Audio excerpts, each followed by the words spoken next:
entrevista com a sua volta, a gente retomar um pouco a sua volta ao Brasil. Você nos disse da outra vez que você voltou com uma expectativa de que ficaria no UPERJ, até explicou o que foi que aconteceu, o que não deu.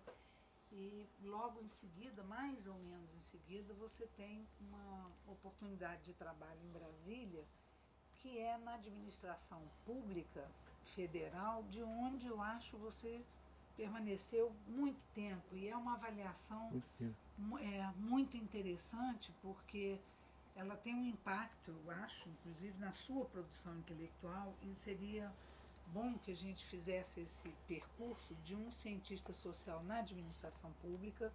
Se você acha que fez alguma diferença a sua formação o seu desempenho nesses lugares, e como é que você vê essa sua passagem pelo Estado brasileiro, no fundo, agora, né? Agora você Tá não está bem. mais. Eu acho que uma coisa que, se você permitir, tem um episódio bem humorado que bem ilustra isso.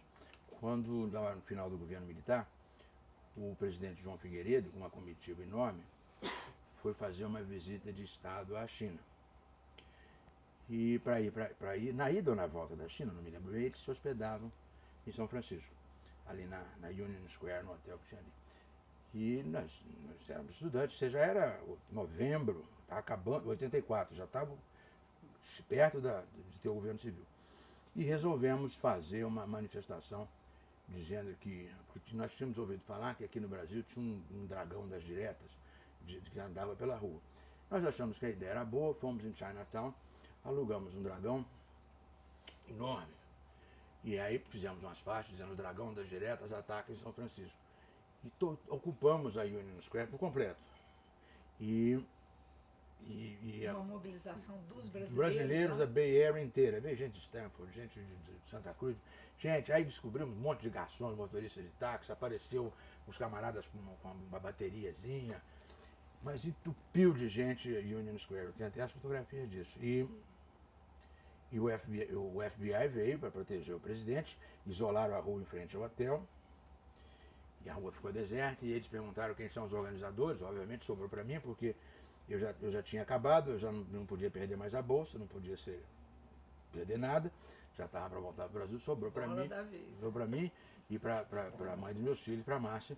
Eu fui lá, como organizador, o FBI falou: olha, se vocês não fizerem violência, vocês podem fazer o que quiser aqui, desde que não fiquem parados, a gente ficava rodando, e não façam violência nenhuma. Mas nós queremos entregar uma carta ao presidente. E claro que ele não recebeu ninguém, mandou os diplomatas receber a gente, nós fomos lá, entregamos a carta. Mas nesse processo, porque o Figueiredo estava viajando, tinha uma série de televisões, tinha jornais, a gente já tinha avisou, porque a gente conhecia alguns, e me aparece o Sérgio Motamelo, não lembro, não esqueço do nome, Sérgio Motamelo de São Francisco para o Globo, eu acho, foi a manchete, uma das duas. E o Sérgio Motamelo me pega no meio da rua, em frente ao hotel, onde estava o Figueiredo, fizemos uma longa entrevista, e eu falei aqueles desaforos todos que a gente falava sobre a ditadura e tudo mais. E passou aqui, eu sei, porque a Maria Hermínia viu, me avisou que tinha visto. Passam-se 3 meses, e eu estou de terno e gravata saindo do Palácio do Planalto, onde era o gabinete do Ministério do Planejamento, e vem o Sérgio Motamelo entrando. Ele parou e falou: um de nós dois está no lugar errado. Falei: pois é, Sérgio, você vê. Estava lá no meio da rua, agora eu sou aqui o vice-ministro do planejamento. Então é uma mudança tão brutal que é isso, um de nós dois está no lugar errado, tá certo? Você está na universidade. No outro dia está no Palácio do Planalto com um carro preto, aquelas placas verde e amarela, é um negócio muito estranho. Então, mas foi uma mudança de vida muito robusta, porque primeiro nós assumimos posições muito altas, e era um monte de gente que tinha vindo de doutorados no exterior. E nós todos nos conhecíamos.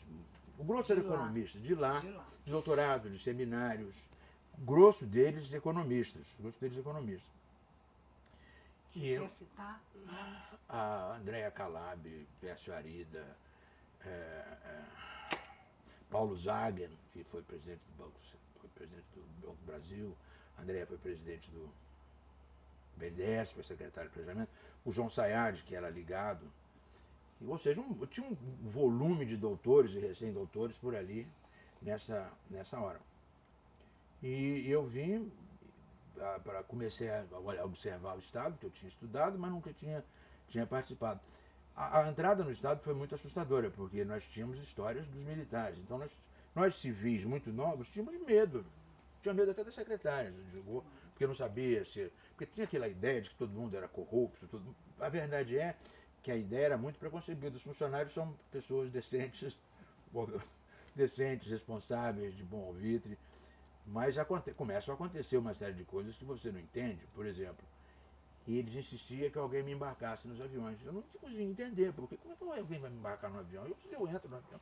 Mas não, tem umas pessoas, os estafemos que ficavam lá, para receber no aeroporto, te entregar o cartão de embarque, te levavam numa sala VIP, aí você entrava primeiro no avião, pegava depois, isso você tudo. Você acha que isso é liturgia de poder ou de poder militar? Isso é liturgia de poder militar, não tenho a menor dúvida, que foi mantida por um tempo. Os congressistas ainda mantêm isso, principalmente os senadores. Os senadores têm base aqui no Rio para recebê-los e para receber lá, tirar cartão, botar em sala VIP, etc. É uma liturgia de governo militar que foi acabada por pressão do que se chamada Comissão das Mordomias, que foi até o secretário executivo da Comissão das Mordomias, tiramos esses privilégios todos. Mas eu só estou descrevendo isso como uma simbologia muito pesada de uma mudança de vida, que ela era muito significativa, que você não está acostumado com essas coisas. Mas a entrada também foi muito interessante, porque nós começamos a discutir coisas muito rápidas, reforma do Estado, e pessoas como Sérgio Abranches se juntou a gente, mais os pesquisadores do IPEA, para discutir reforma do Estado. Começou-se a montar rapidamente a ideia do plano cruzado, feito em portas muito fechadas. Então eram planos muito grandes, quer dizer, você está de uma hora para outra lidando com a moeda, lidando com o Estado, são transformações muito robustas.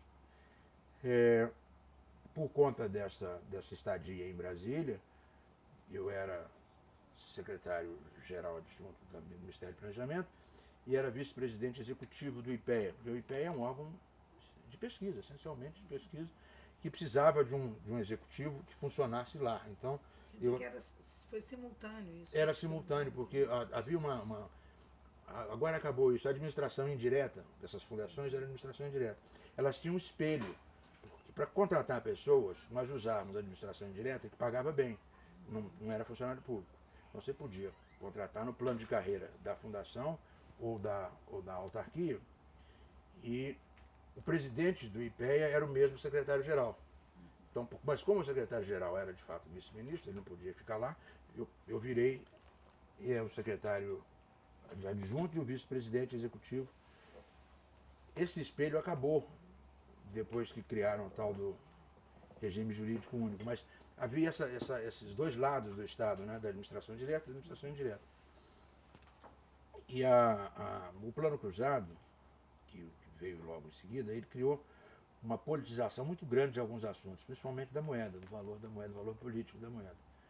E aí começou a acontecer uma crise complicada entre nós do planejamento e o pessoal da fazenda, que era o problema dos índices de preço. Porque o Plano Cruzado criou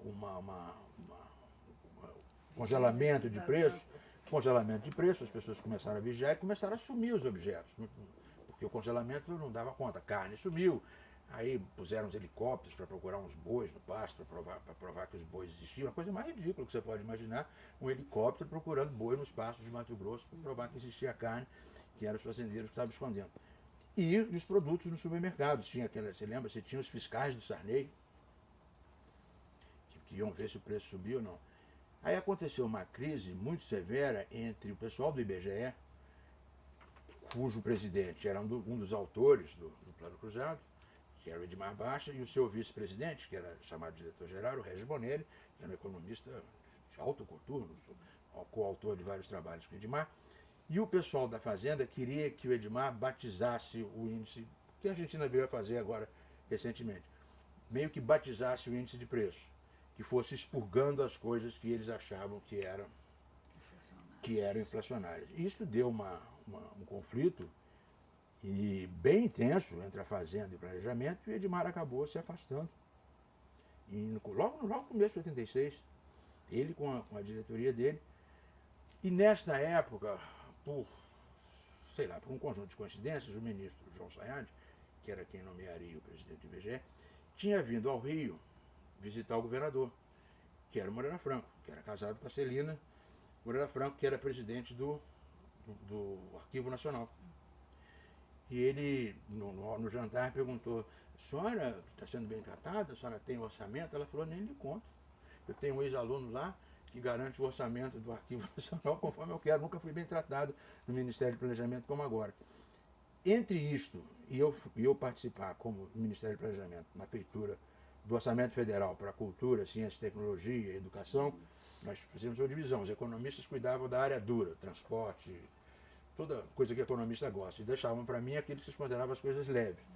Então isso me deu uma conexão renovada com o meio científico, acadêmico, Gilberto, os antropólogos, os físicos, a SBPC, com quem eu comecei a conviver por causa de valor de bolsas, orçamentos e tudo mais, mas esta frase, eu acho, da Celina, quando aconteceu a crise, eu já tinha levado o ministro para falar com cientistas, algumas vezes ele chegou para mim, uma noite, e falou: eu preciso de um presidente do IBGE que tenha as seguintes características: que seja respeitado pela comunidade técnica, acadêmica, que tenha apoio político no Estado do Rio, que conheça a comunidade política e científica, que seja do local e que tenha um certo savoir-faire.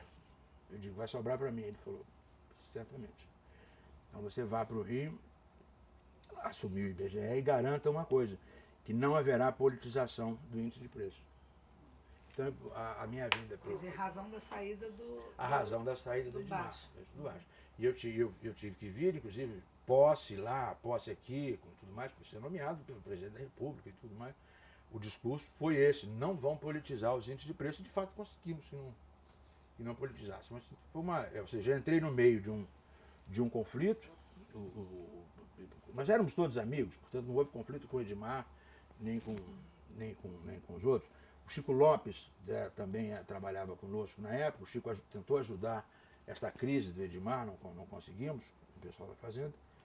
E a minha vinda para o IBGE se deu logo no meio de uma greve, porque nós estávamos vivendo, por causa dos congelamentos, por causa da moeda nova, nós tínhamos greves o tempo todo, paralisia o tempo todo dos funcionários públicos, dos funcionários das fundações, porque o IBGE, CNPq, eram como se fossem empresas públicas, eles eram fundações, eles não eram servidores públicos. Então tinha plano de carreira próprio, tinha salário próprio. Então uma greve do IBGE era greve de uma empresa pública, assim como a greve do Banco Central. Um pouco como a Casa Rui. Um pouco como a Casa Rui, mas hoje todos são funcionários públicos. Mesmo sendo fundações, eles entraram porque a Constituição de 88 criou a ideia do regime jurídico único. Então saiu todo mundo das fundações e autarquias, passou para o regime jurídico único. Estas greves começaram a ser uma atividade brutal da presidência do IBGE, e eu acho que a minha formação acadêmica ajudava muito, porque você tem um treinamento em ciência política, você tem treinamento em conflitos, e ajudou muito a entender aquela encrenca que se dava. E essas greves começaram a se repetir até que houve uma decisão do João Sayad, saiu, não era mais ministro, tinha entrado no lugar dele o Aníbal Teixeira, também já havia saído posteriormente, que o ministro nessa época era o João Batista de Abreu, que numa reunião em Washington, em algum lugar lá qualquer, eles chegaram à conclusão que era preciso quebrar a espinha dorsal do movimento sindical estatal organizado. E para quebrar a espinha dorsal era preciso demitir as pessoas exemplarmente. E aí foi uma situação interessante, porque o Delfim Neto, na época, dizia: bom, vocês podem até tentar. Eu, quando estava no governo militar, tentei e tive menor sucesso. Se vocês vão tentar, vocês vão fazer quebrar a cara onde os militares quebraram, que é acabar com o movimento sindical organizado. E, interessantemente, esse adernamento à destra, né, à direita do governo Sarney, tinha, do lado contrário, o SNI e todos os estrategistas da área militar, que diziam: os camaradas da política não estão entendendo nada. É hora de negociar, é hora de acompanhar esses movimentos. E aí eu fiquei no IBGE numa situação completamente ambígua. Tinha o vice-presidente da República, o Marco Maciel, que era a favor da negociação. Tinha o general presidente do SNI, qual é o nome dele? lembrar o nome dele. Tinha o general presidente da CNI, não vamos ter que descobrir o nome, Sim, mas... que me chamava para conversar e disse, olha, você vai resistir até o fim. Se você for demitido, que eu acho que você será em algum momento, você vai ser o primeiro a saber. Eu vou te avisar daqui que você vai ser demitido.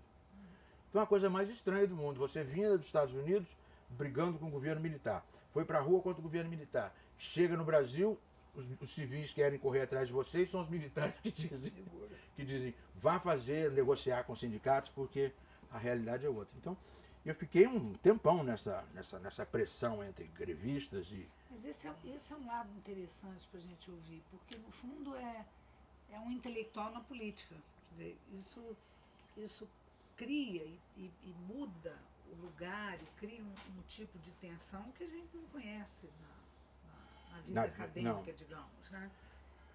Não, você não só não conhece na vida acadêmica... O que acontece? Altera a posição, ou você olha de uma maneira diferente, ou revê o que pensava? Como é que você vê isso? Olha, eu acho que o poder altera por completo a perspectiva e como já disseram, muito poder altera ainda mais rapidamente. E nós tínhamos muito poder, nós mudamos a moeda do país, ou seja, uma equipe que mudou a moeda do país e que tinha entrado, porque essa equipe toda tinha sido escolhida pelo Sarney não, pelo Tancredo. Esses ministros não eram ministros do Sarney, eram ministros do Tancredo. Então era um grupo muito, muito ligado ao PMDB, essencialmente ligado ao PMDB, e o poder altera, ou seja, a gente vive em reuniões e em discussões que pareceriam marcianas para você 3 meses antes. Você imagina, eu estou em dezembro, em Berkeley, na rua, contra a vinda do Figueiredo. E estou em março, 15 de março, no Palácio do Planalto. É meio que uma passagem muito, muito rápida. Então altera. Mesmo com uma formação acadêmica, uma formação intelectual, você tem um outro aprendizado. Porque tudo que você entendia sobre a política brasileira é mais ou menos verdade, mais ou menos não é bem do jeito que você pensava. Primeiro, não é toda a estrutura do setor público que é corrupta. Tem estrutura que trabalhou para o governo militar, mas continua mantendo a decência e tudo mais. Tem uma estrutura completamente corrupta. E ao mesmo tempo você descobre que tem um aparelhamento do setor público pelos políticos. O IBGE era um alvo enorme disso. O IBGE tinha 15 mil empregados. Mas não é um instituto de pesquisa? Não se protege disso? Não, você não tinha o que a gente, na gramática política, chamaria de insulamento burocrático, não. As coisas que estavam protegidas eram as coisas que eram essenciais para o Estado. O IBGE era uma rotina que, como você era presidente de uma coisa no qual você tinha o poder de contratar e demitir, ele era completamente administrado por interesses políticos. Eu não sabia disso, é outro aprendizado, eu não sabia disso. Que alguns deputados me procuraram para dizer. O primeiro que me procurou foi o Álvaro Vale. Você vê, já morreu. O Álvaro Vale disse, cuidado, porque isso aí é um vespeiro de empregos políticos. Todo mundo emprega gente no IBGE, no Brasil inteiro. Você tem milhares de municípios, você tem praticamente uma agência do IBGE em cada município do Brasil. Você imagina um cabide de emprego mais interessante do que isso? Facilita, né? Você emprega o cunhado do prefeito, o genro, onde for. E podia nomear à vontade. E no governo Sarney, ele sabia usar perfeitamente bem essa estrutura de patronagem e clientelismo, quando não era ele próprio que usava no Maranhão, para povoar as coisas que ele precisava lá. E isso criava além dessas greves, ou seja, que era a frente sindical da batalha, você tinha a frente técnico-política, que era moeda, índice de preços e pesquisas do IBGE. E você tem uma frente política, que é empreguismo, clientelismo e difícil, porque eram pilhas de pedido, cartões de pedido, telefonema, visita de congressistas, visita de deputados locais, visita de gente do estado do Rio, dos outros estados que queria nomear.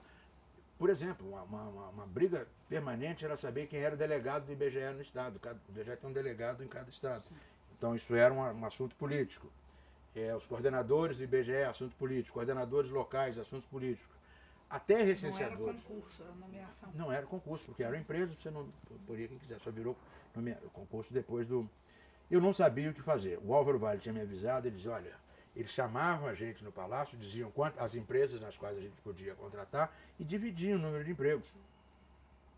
Os militares faziam isso com frequência. E eu comecei a perceber que o Álvaro Vale estava me dizendo uma coisa que era verdadeira. Por sorte, na época eu conhecia bem o Vílio Teixeira, que é um craque de política, né, um homem correto, Falei, Miro, eu estou enlouquecendo, não sei o que fazer, o que eu faço? Eu estudei isso tudo, mas não sei o que fazer. Ele falou, é porque você não entende nada de político mesmo. Político não precisa que você nomeie, ele precisa da resposta. Então é o seguinte, de hoje em diante você pode dizer não para todo mundo, não precisa nomear ninguém que eles pedirem, mas não deixe de responder ninguém. Porque eles precisam do seu cartão com a sua assinatura.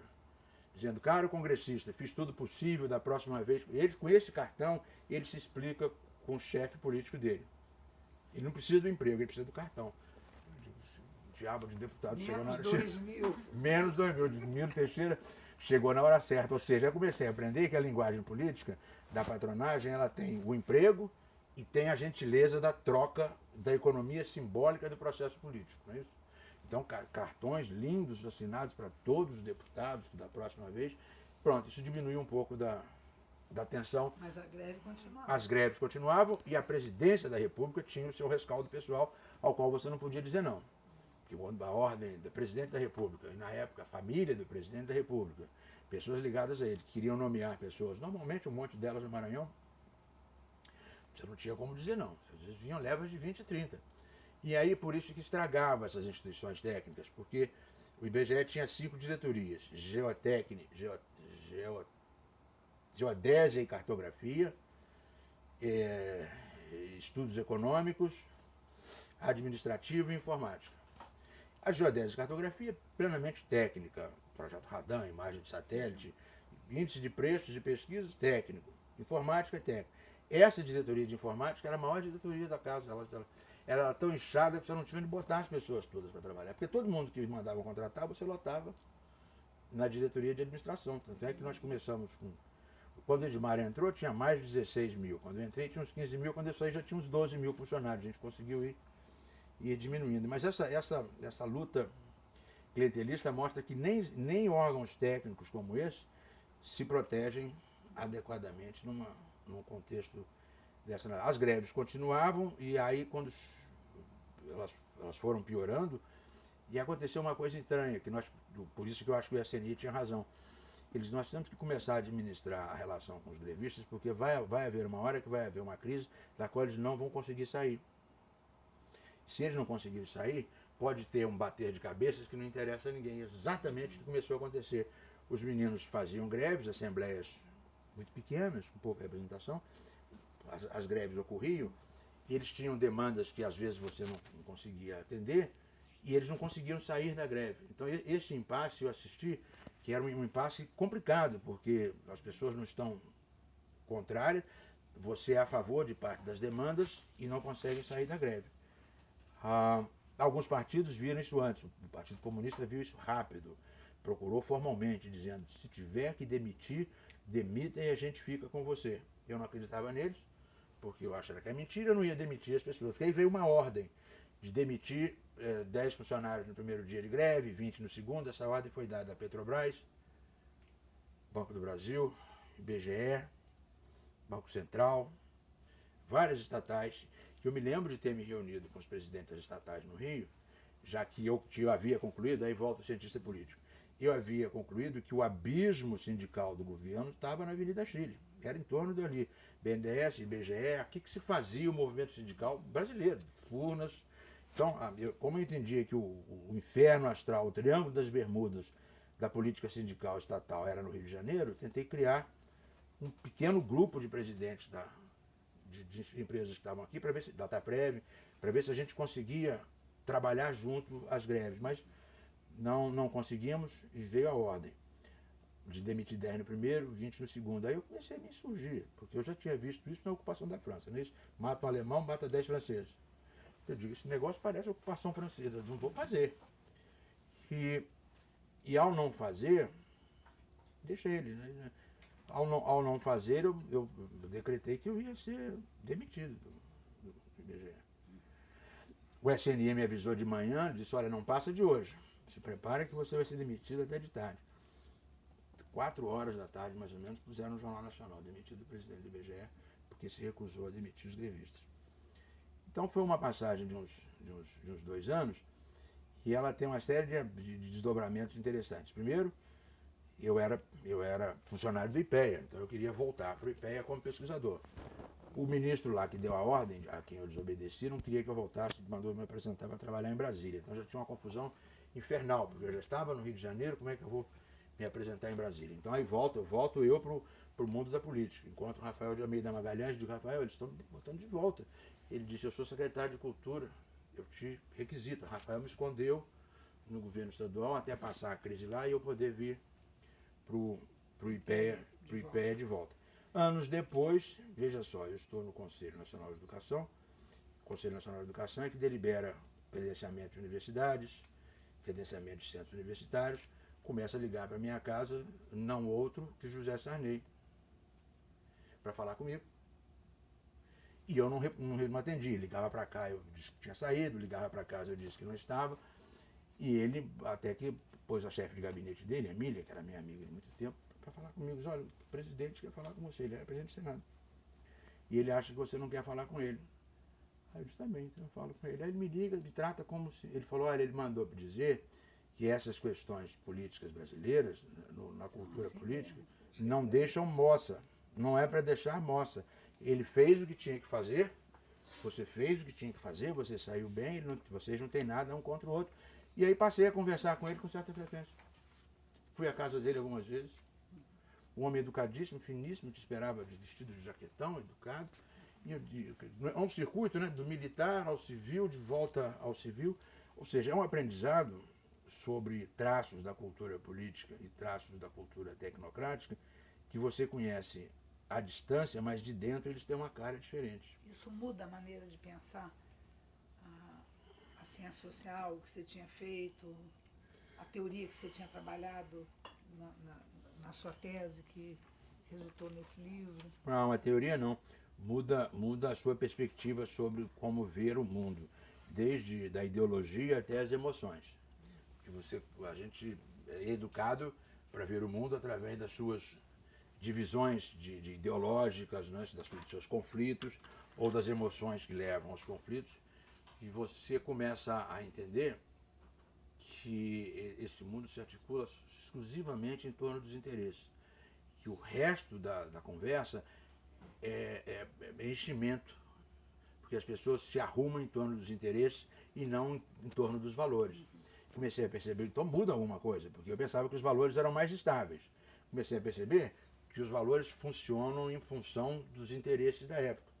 E aí eu me dei conta que eu sabia disso, que era alguns livros que eu carrego comigo, que era o livro do Albert Hirschman, chamado From Passions to Interest, das paixões aos interesses, em que ele mostra exatamente que a domesticação das paixões e dos valores é quando o capitalismo... Aliás, o subtítulo é Razões para o Capitalismo antes da sua vitória, não é isso? Então você começa a entender, aí o livro fica mais claro. O que precisa o capitalismo para ser vitorioso. Para ser vitorioso. É você se articular em torno dos interesses e não das paixões ou não das ideologias. Então, obviamente, uma coisa é você ler isto.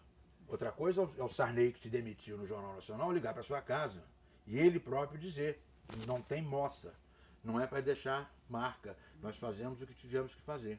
Ora, isso é um aprendizado notável. Então, isso vale para a vida em quê? Eu acho que vale muito.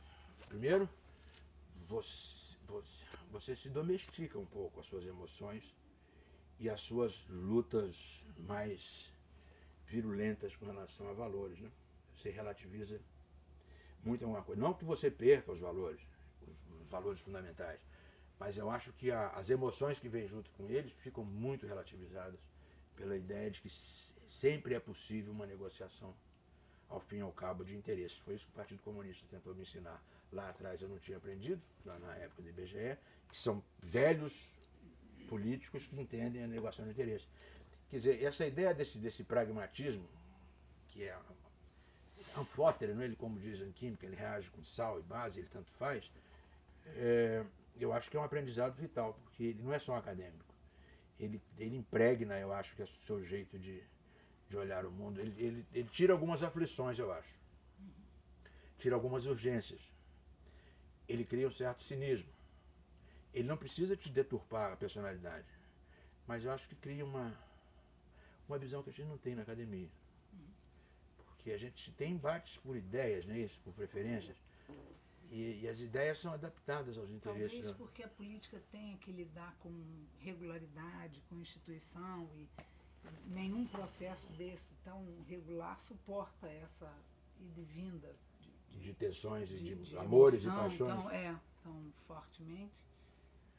Além disso, é exatamente isso. E além disso tem uma outra coisa, é que é em torno dos interesses que você faz coalizões e alianças, não é em torno dos valores. O que é estranhíssimo. Aliás, a melhor aula disso foi dada pelo PT após 2003, não é isso? Em torno dos interesses que você faz coligações.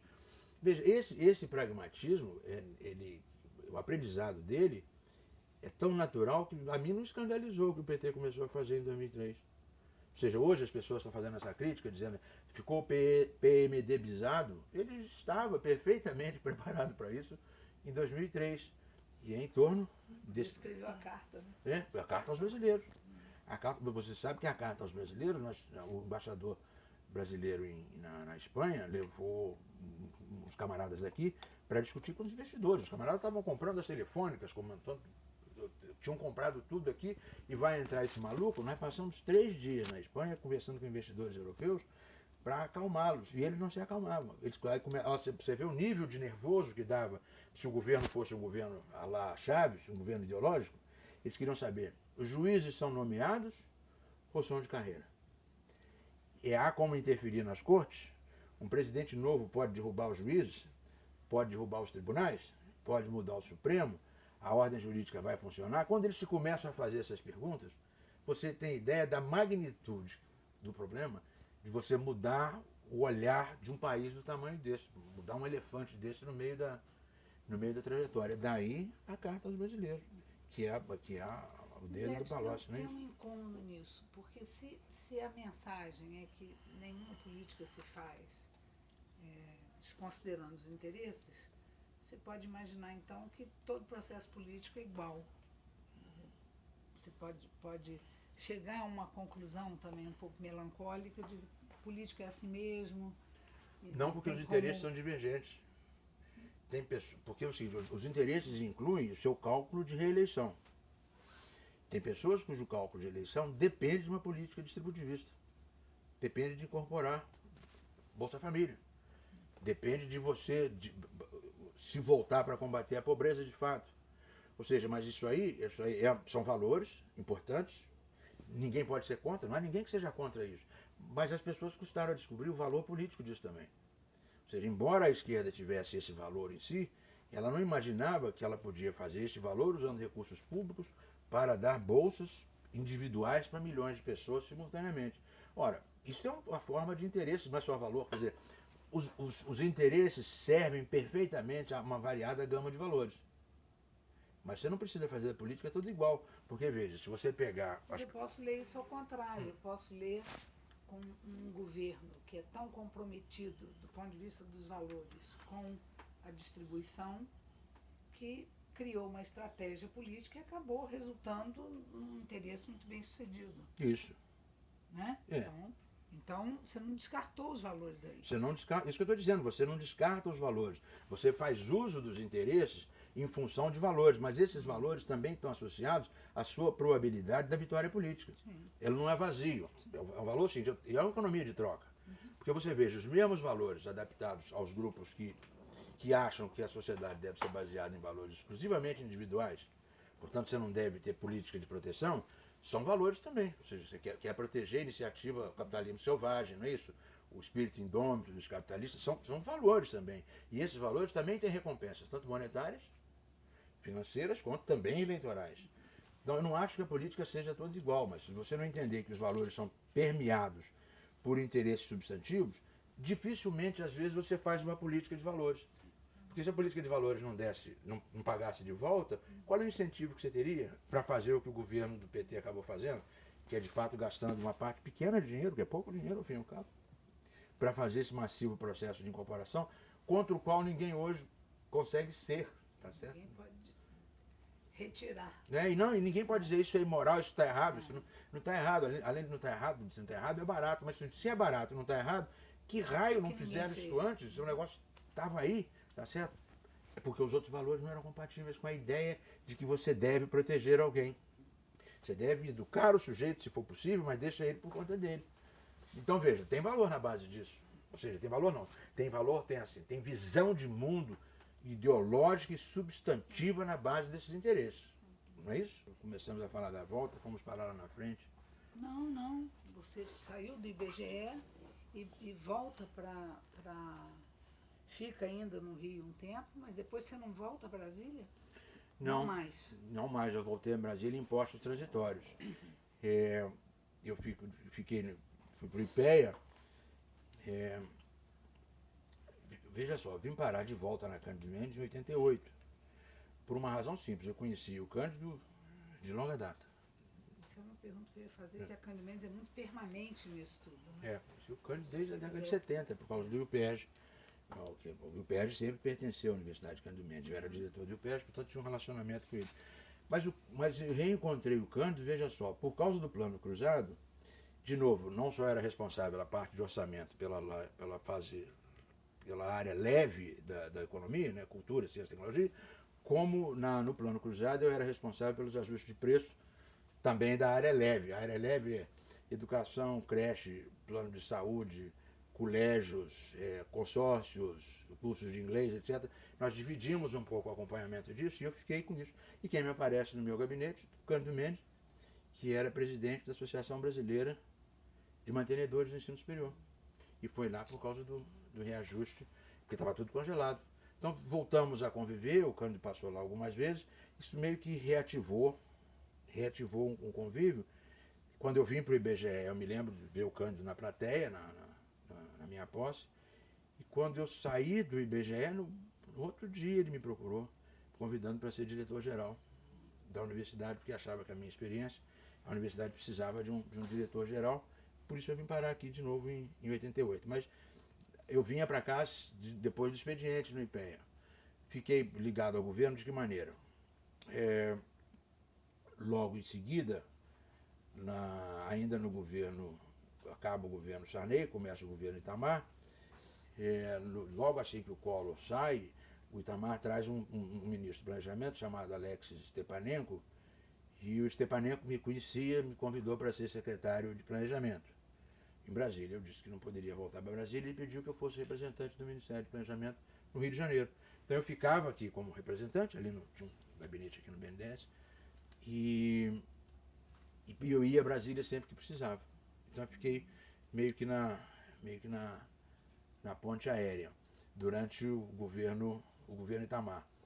Mais tarde, no começo do governo Fernando Henrique, eu tinha começado a me dedicar a questões do Estado, reforma do Estado, as questões das greves do setor público.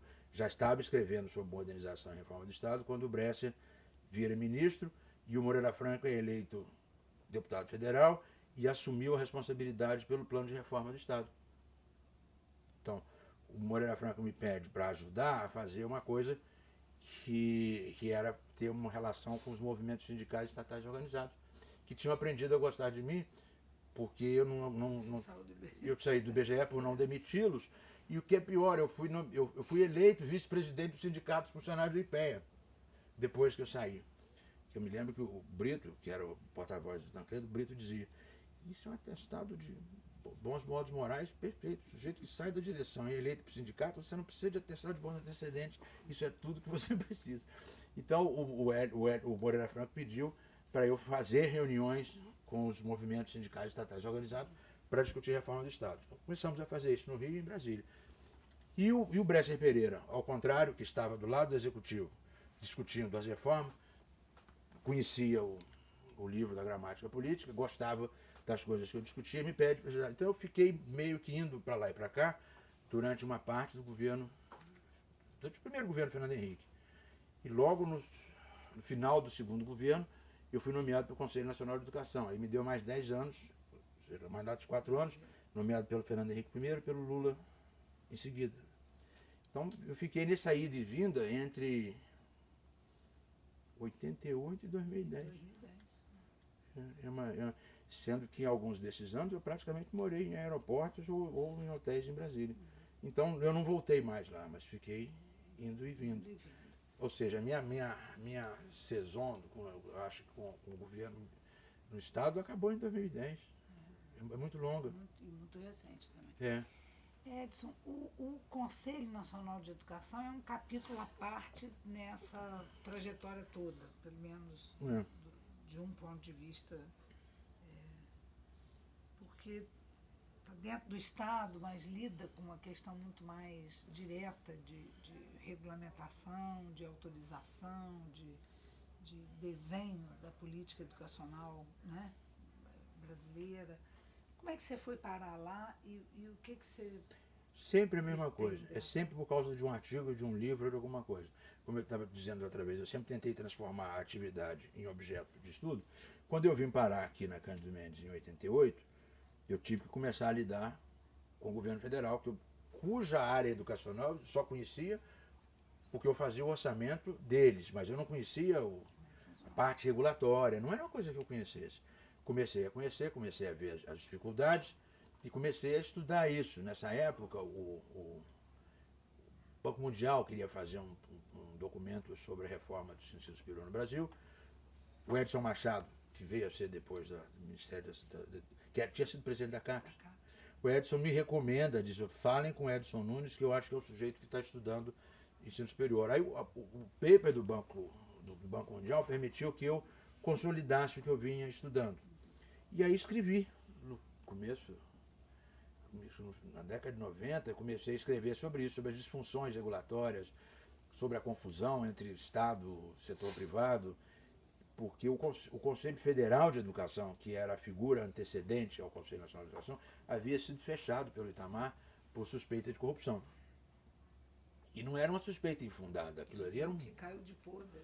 Aquilo ali era um balcão Mas ele podia ter investigado mais do que fazer o gesto teatral de fechar. O gesto teatral, Murilo Ringel, que era o ministro, quis muito fazer isso.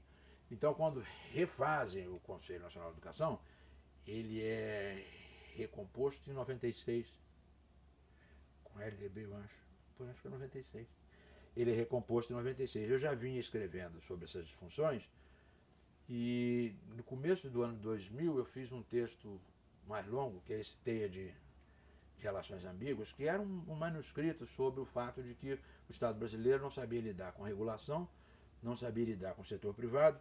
Ele já havia criado um setor privado por estímulo próprio, desde o governo militar, para antagonizar em seguida, que tinha uma loucura, uma esquizofrenia institucional e uma dissonância cognitiva entre como é que você estimula o negócio, depois você vira contra. E escrever sobre isso, e escrever que o Estado brasileiro não tinha achado o jeito de lidar com os órgãos regulatórios, que eu vim fazer depois num livro sobre agência reguladora. Esse texto foi parar, que eu dei na mão da moça que era presidente do INEP e secretária de ensino superior, que era a Maria Helena Castro. E a Maria Helena falou, eu quero publicar isto, e me chamou lá e disse, você vai para o Conselho Nacional de Educação, será nomeado por nós, por sua independência. Eu achei estranho. Mas você foi como membro do Conselho. Isso. Não tem outro jeito. Não, mas não é a presidência. Depois não, a presidência você é eleito pelos seus pares. Pois você depois. E ela falou, você precisa entrar numa lista, porque é o seguinte, o conselho era nomeado, tinha uma opção de entidades, sindicatos, mantenedores, CRUB, que cada um indicava 3 representantes para a Câmara de Ensino Superior, 3 para a Câmara de Ensino Básico, e o presidente da República escolhia a partir dessa lista, tríplice. O ministro da Educação levava isso, o presidente da República nomeava. Ela pediu, você entre numa lista e você será nomeado. E eu achei que tinha entrado na lista da Social Democracia Sindical, da SDS. E fui embora, esqueci disso. Estou em casa, me liga a Maria Helena, dizendo, mas o Edson, não pedimos para você entrar numa lista, nós estamos aqui fazendo a nomeação e seu nome não está nas listas. Eu disse, claro que está. Ela disse, não está. Eu disse, você está onde? Ela estava viajando. Eu tive que mandar o fax da cópia que a Social Democracia Sindical me deu, indicando o meu nome. Eu mandei o fax para ela me ligou de volta e falou, roubaram isso aqui no Ministério. Ou seja, fechar o Conselho por corrupção não era exatamente uma coisa esquisita, porque dentro do gabinete do ministro eles trocaram aqueles papéis.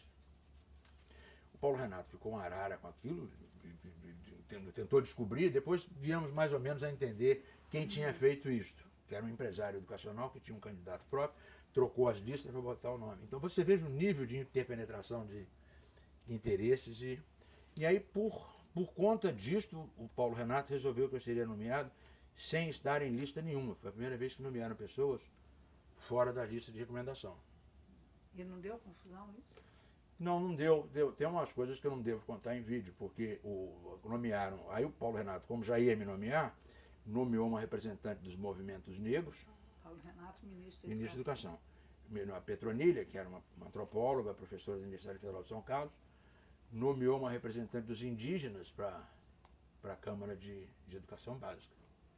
E me nomeou, sem nada. Ao que os amigos dizem o seguinte, disseram lá, você tem que escolher a qual das minorias você pertence. Porque vieram índios, negros, e o senhor representa qual minoria? Obviamente queria me colocar na conta do Feliciano, não é isso? Representava gays, lésbicas, transexuais e não sei das quantas. Então, essa é uma piada que ficou porque não havia acontecido antes nomeação de pessoas fora dessas listas.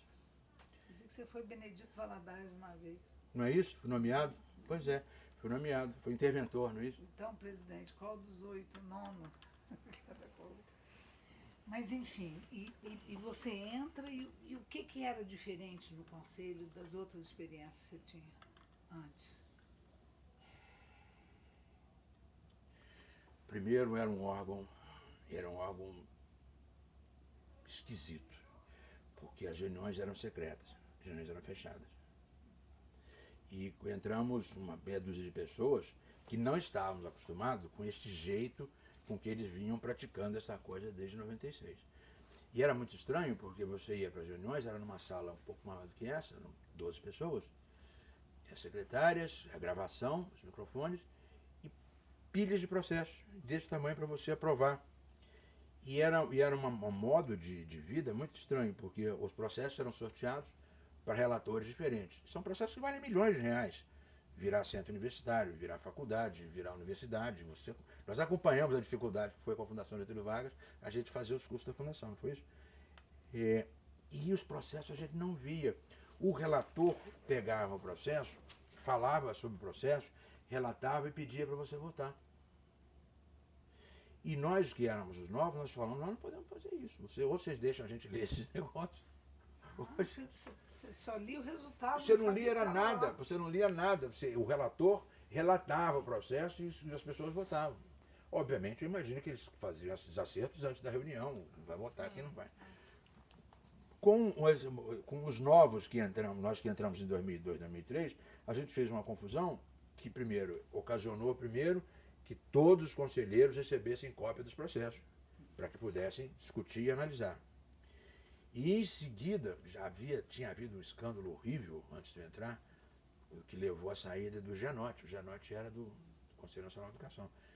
Levou à saída do Gianotti por causa da transformação da universidade, de duas universidades, da Anhembi Morumbi de São Paulo e da Uniban de São Paulo, em universidade. O Gianotti achou que aquilo era um escândalo e se demitiu e saiu. Por conta disso, a gente começou a fazer uma pressão e conseguimos que todas as reuniões passassem a ser públicas, o que foi uma grande vantagem. Então, logo em 2003, logo no começo, o Conselho Nacional de Educação deixou de ter reuniões privadas, fechadas, e passou a ter reuniões públicas, o que faz uma enorme diferença, porque você tem uma plateia, você tem gente, quem bem quiser pode participar daquilo. Então, ou seja, a entrada no Conselho... Participavam? Não, as pessoas não têm direito à voz, elas tinham direito a assistir. Podiam, e isso criou um público? Criou um público permanente. Público de representantes de universidades, de proprietários de escolas, de consultores, de professores, ou seja, um público permanente está lá nas reuniões, o que tem uma vantagem, né? Isso é uma forma de controle social. Claro. Então, a perspectiva que eu tive a entrar no conselho foi muito esquisita, porque como é que você vai se comportar num negócio desse jeito, que parecia natural que fosse assim. Então, uma vez transformados em reuniões públicas, eu acho que teve ou seja, aquele negócio de melhor detergente é a luz do sol, não é isso?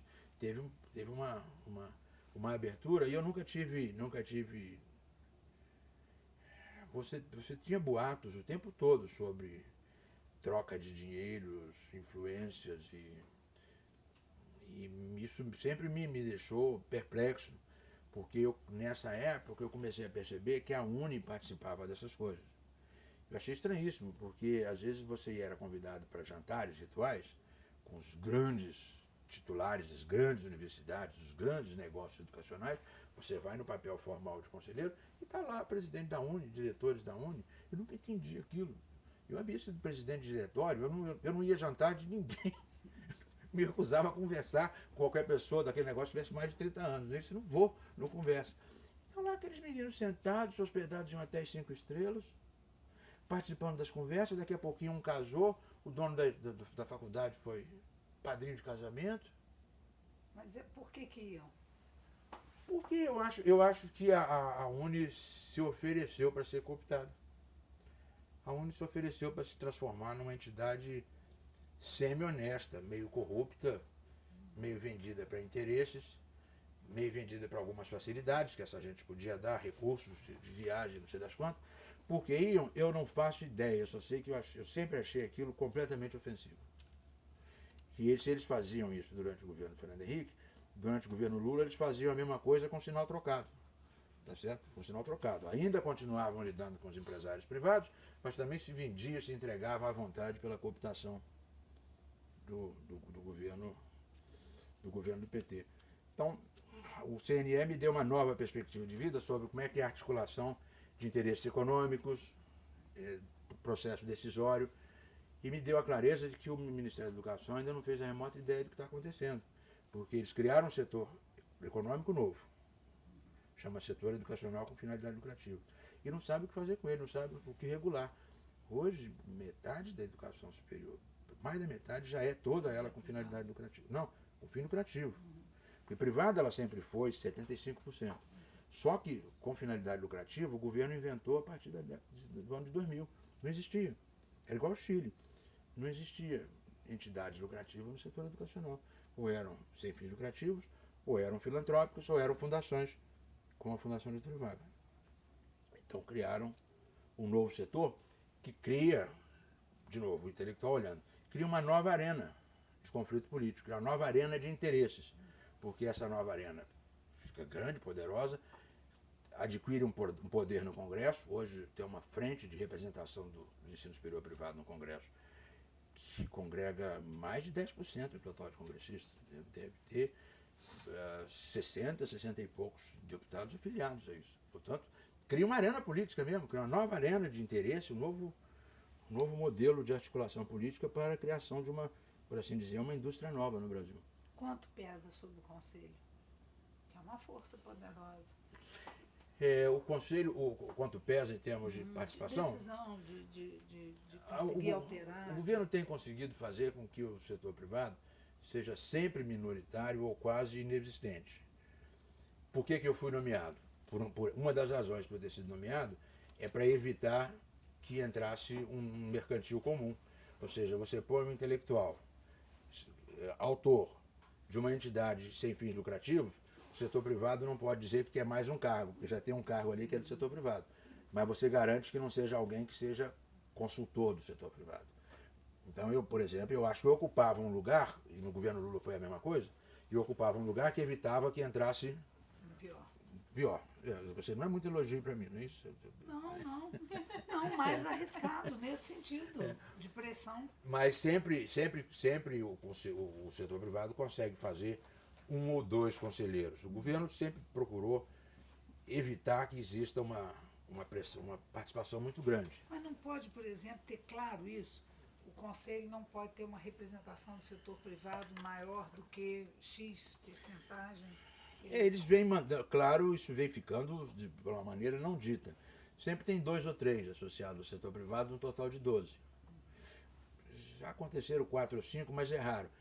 No governo Lula, isso mudou um pouco mais, porque o Fernando Haddad ficou tão aborrecido com a pressão dos interesses comerciais, que ele fez uma revisão da lista. Até fizemos juntos com ele isso, alguns amigos, que tirar da lista todos os interesses particulares, tirar sindicatos, tirar o sindicato patronal, o sindicato de empregado, o CUT, tirar todo mundo e deixar só entidades educacionais e acadêmicas.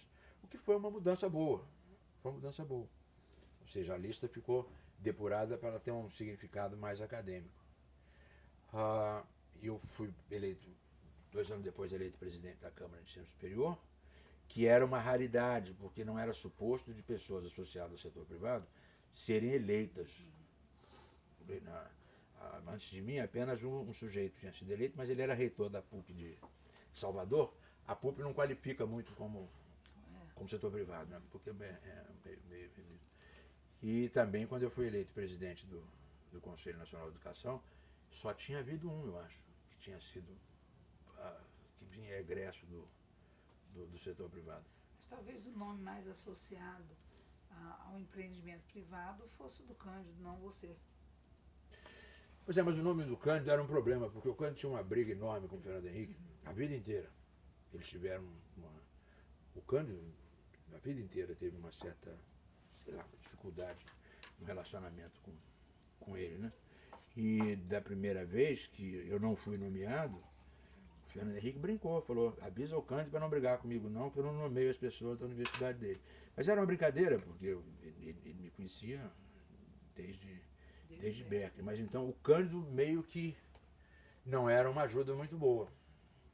Pois é, por isso estou dizendo, quer dizer, não estranha que você possa ter sido eleito, porque essa identificação entendi. Era tão, entendeu? Entendi.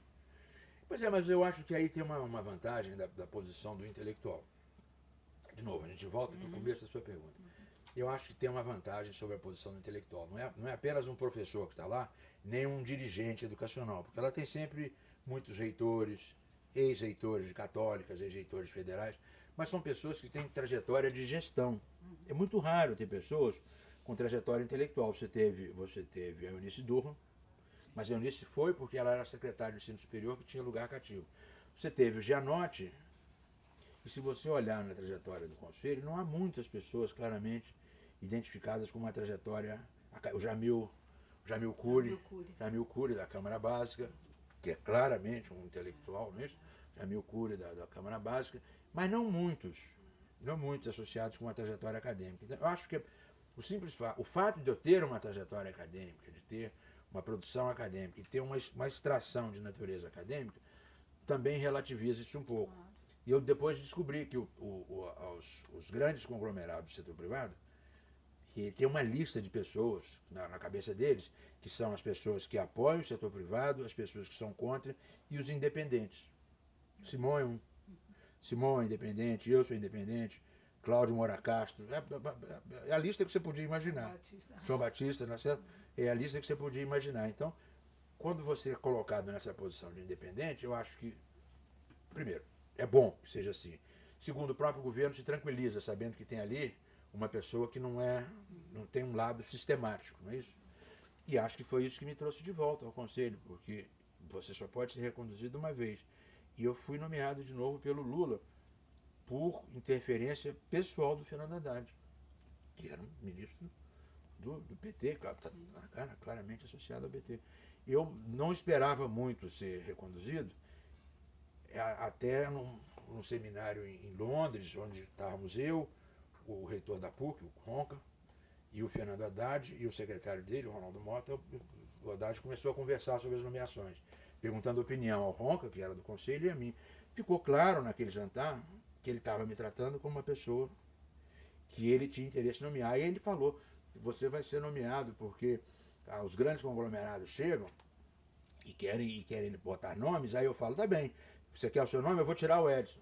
Aí eles falam, não tira o Edson, porque era melhor ter um independente, talvez. O Fernando falava isso rindo, porque ele entendeu como é que é esse jogo de interesses de novo, não é isso? Sim. Aqui dentro da... Então, foi uma experiência, 8 anos. Edson, nesses 10 anos, né, praticamente, de conselho, somado à reflexão que você já tinha sobre formação, sobre ocupações, deve ter te dado uma noção muito clara do que são os cursos de graduação, onde é que o Brasil tem isso, onde está melhor, onde está pior. E voltando um pouco para o nosso campo aqui da entrevista, Como é que você vê os cursos de ciências sociais, por exemplo, nessa sua experiência de ensino superior? Se você tivesse que dizer como estão hoje os cursos de ciências sociais, ou o que um jovem deveria adquirir num curso. O Brasil está muito longe de uma coisa interessante, está perto, é desigual. Que avaliação você tem dessa nossa área, né? Ciência social no sentido mais. Mas você não consegue fazer uma avaliação dessa sem ter um spillover sobre as outras. Porque você veja, o Brasil fez escolhas estratégicas sobre o ensino superior da qual ele não vai poder voltar atrás. Você fez a escolha por um modelo francês, português, de profissionalização precoce, porque, ou seja, é meio que da Universidade Napoleônica, que o Napoleão queria formar técnico, mas não queria formar cientista para encher a paciência dele, não é isso?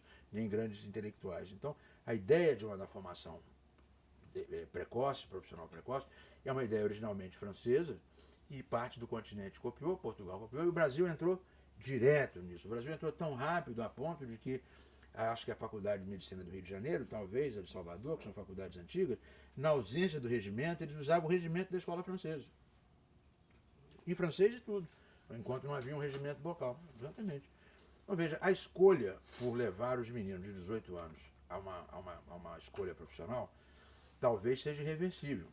E é um modelo, eu acho que é um modelo ruim, porque o modelo francês, apesar da crítica que se faz à escolha de Napoleão, o modelo francês tem uma virtude que dificilmente a Alemanha tem virtude, difícil outros países têm, que é um ensino secundário de classe mundial. É isso. É um ensino secundário maravilhoso. Quando você acaba aquele bacalaureado, você está preparado, de fato, talvez, para ter uma... Mas mesmo a França está recuando nisso por causa do Pacto de Bolonha. Então, o Brasil, os Estados Unidos fez uma coisa meio que diferente, dizendo que o ensino secundário é uma porcaria, esses meninos não sabem nada, nós não vamos fazer profissão na graduação. Vamos dar a eles uma formação genérica na graduação. O Brasil meio que escolheu o pior dos dois mundos. Tem um ensino secundário de quinta categoria e escolheu uma profissionalização precoce muito cedo. E aí, isso deu origem a uma das outras características cruéis do Brasil, é que os interesses se transformam rapidamente em corporações. Corporações se transformam rapidamente em sindicatos que rapidamente conseguem uma lei do Congresso. Então, veja, a política educacional brasileira hoje, o MEC, não adianta, você não enfia pela cabeça deles, ela é feita no Congresso, não no MEC. Porque qualquer conjunto de interesses, os sociólogos conseguiram regulamentar a profissão, qualquer conjunto de interesses razoavelmente competente consegue extrair do Congresso uma lei de monopólio profissional. Advogados, médicos, sociólogos, tudo mais, jornalistas, tudo mais. Então, veja, o fato de que existem leis que criam direitos corporativos, criam barreiras de entrada, em algumas áreas é um problema complicado, como em direito, em administração, contábeis, agora a encrenca com os médicos, é parte disso, com os odontólogos, psicologia. Nas ciências sociais, a coisa é mais flexível, porque a cara profissional do cientista social é muito precária no Brasil. Mas, ao mesmo tempo, a qualidade ainda não é muito relevante para curso nenhum.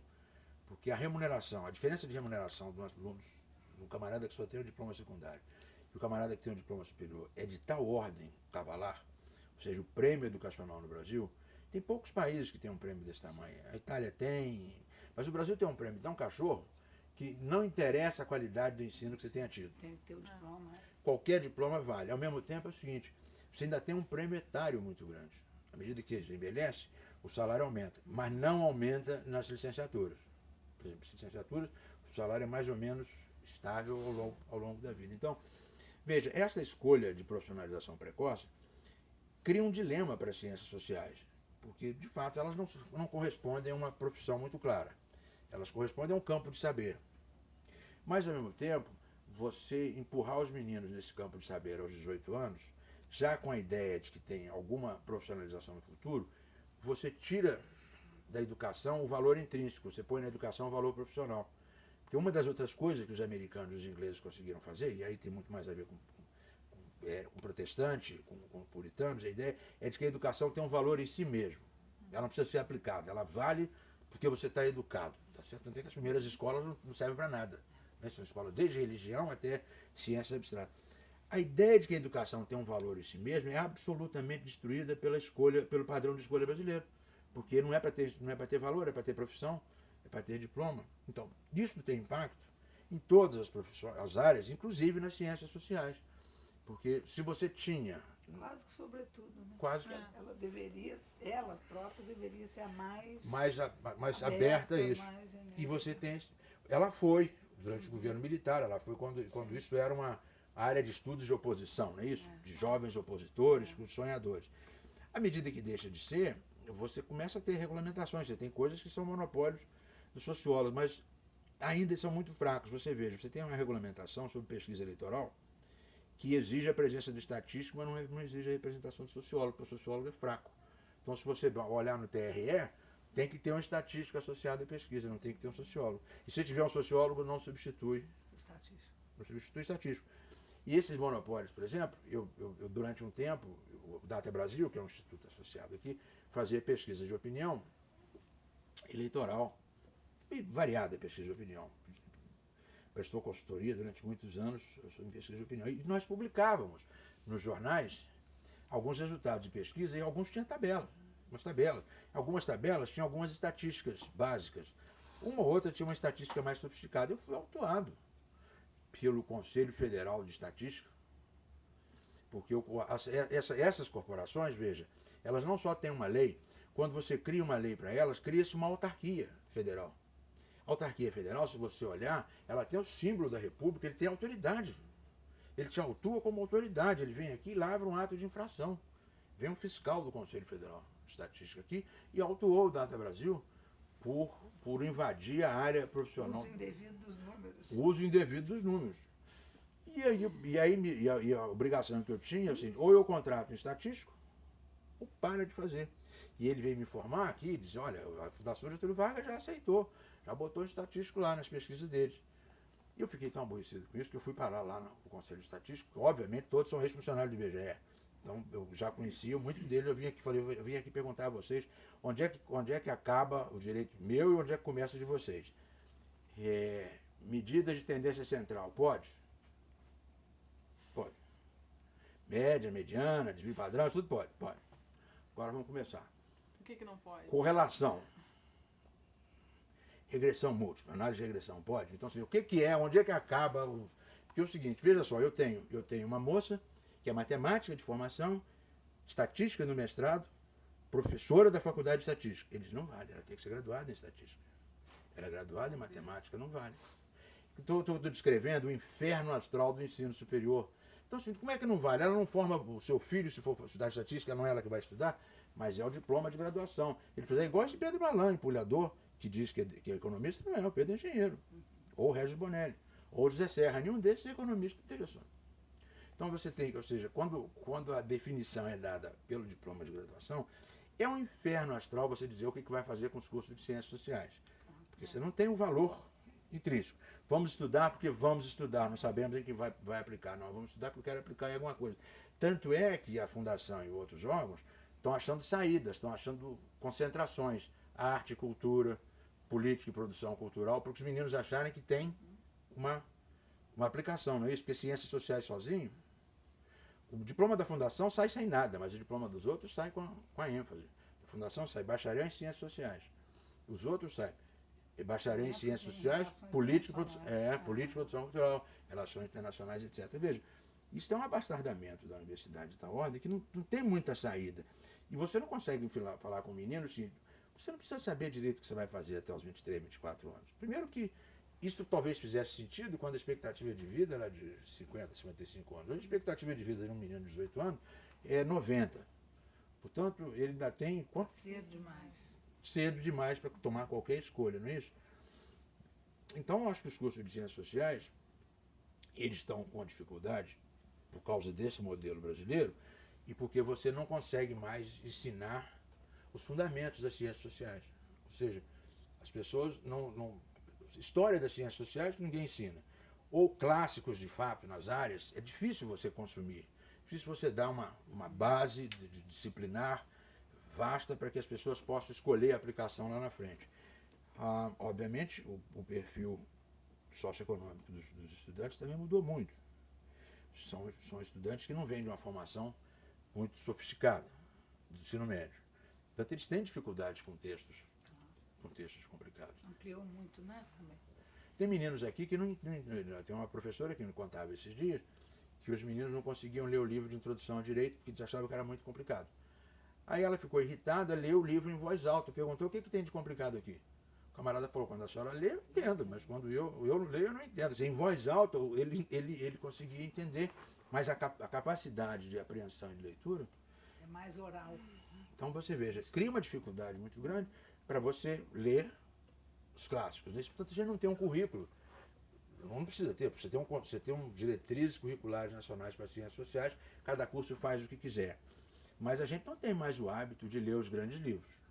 Os meninos não têm que ter erudição.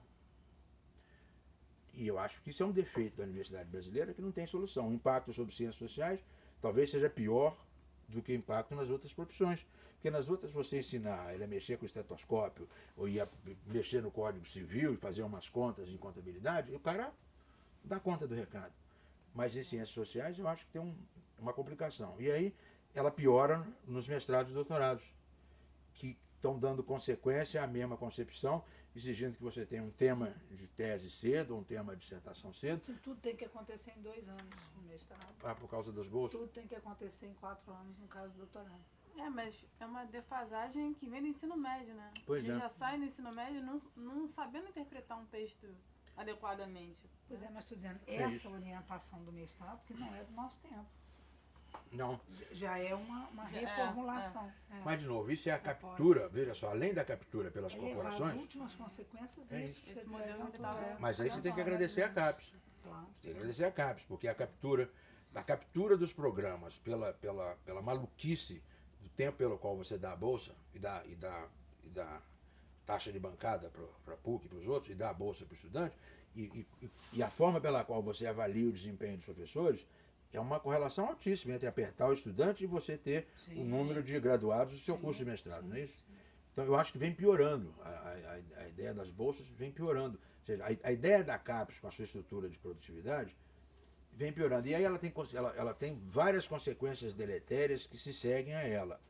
É de que o seguinte, nenhum sujeito de pós-graduação, nenhum professor de pós-graduação que queira continuar ali, que queira manter a nota do seu programa, vai conseguir dar aula na graduação durante muito tempo. Ele consegue fazer uma coisa ou outra, mas a pressão é de tal ordem para produzir revista indexada, revista do tipo tal, etc, etc, que naturalmente esse sujeito é empurrado para uma área de investigação que faz com que ele não queira lidar com a graduação.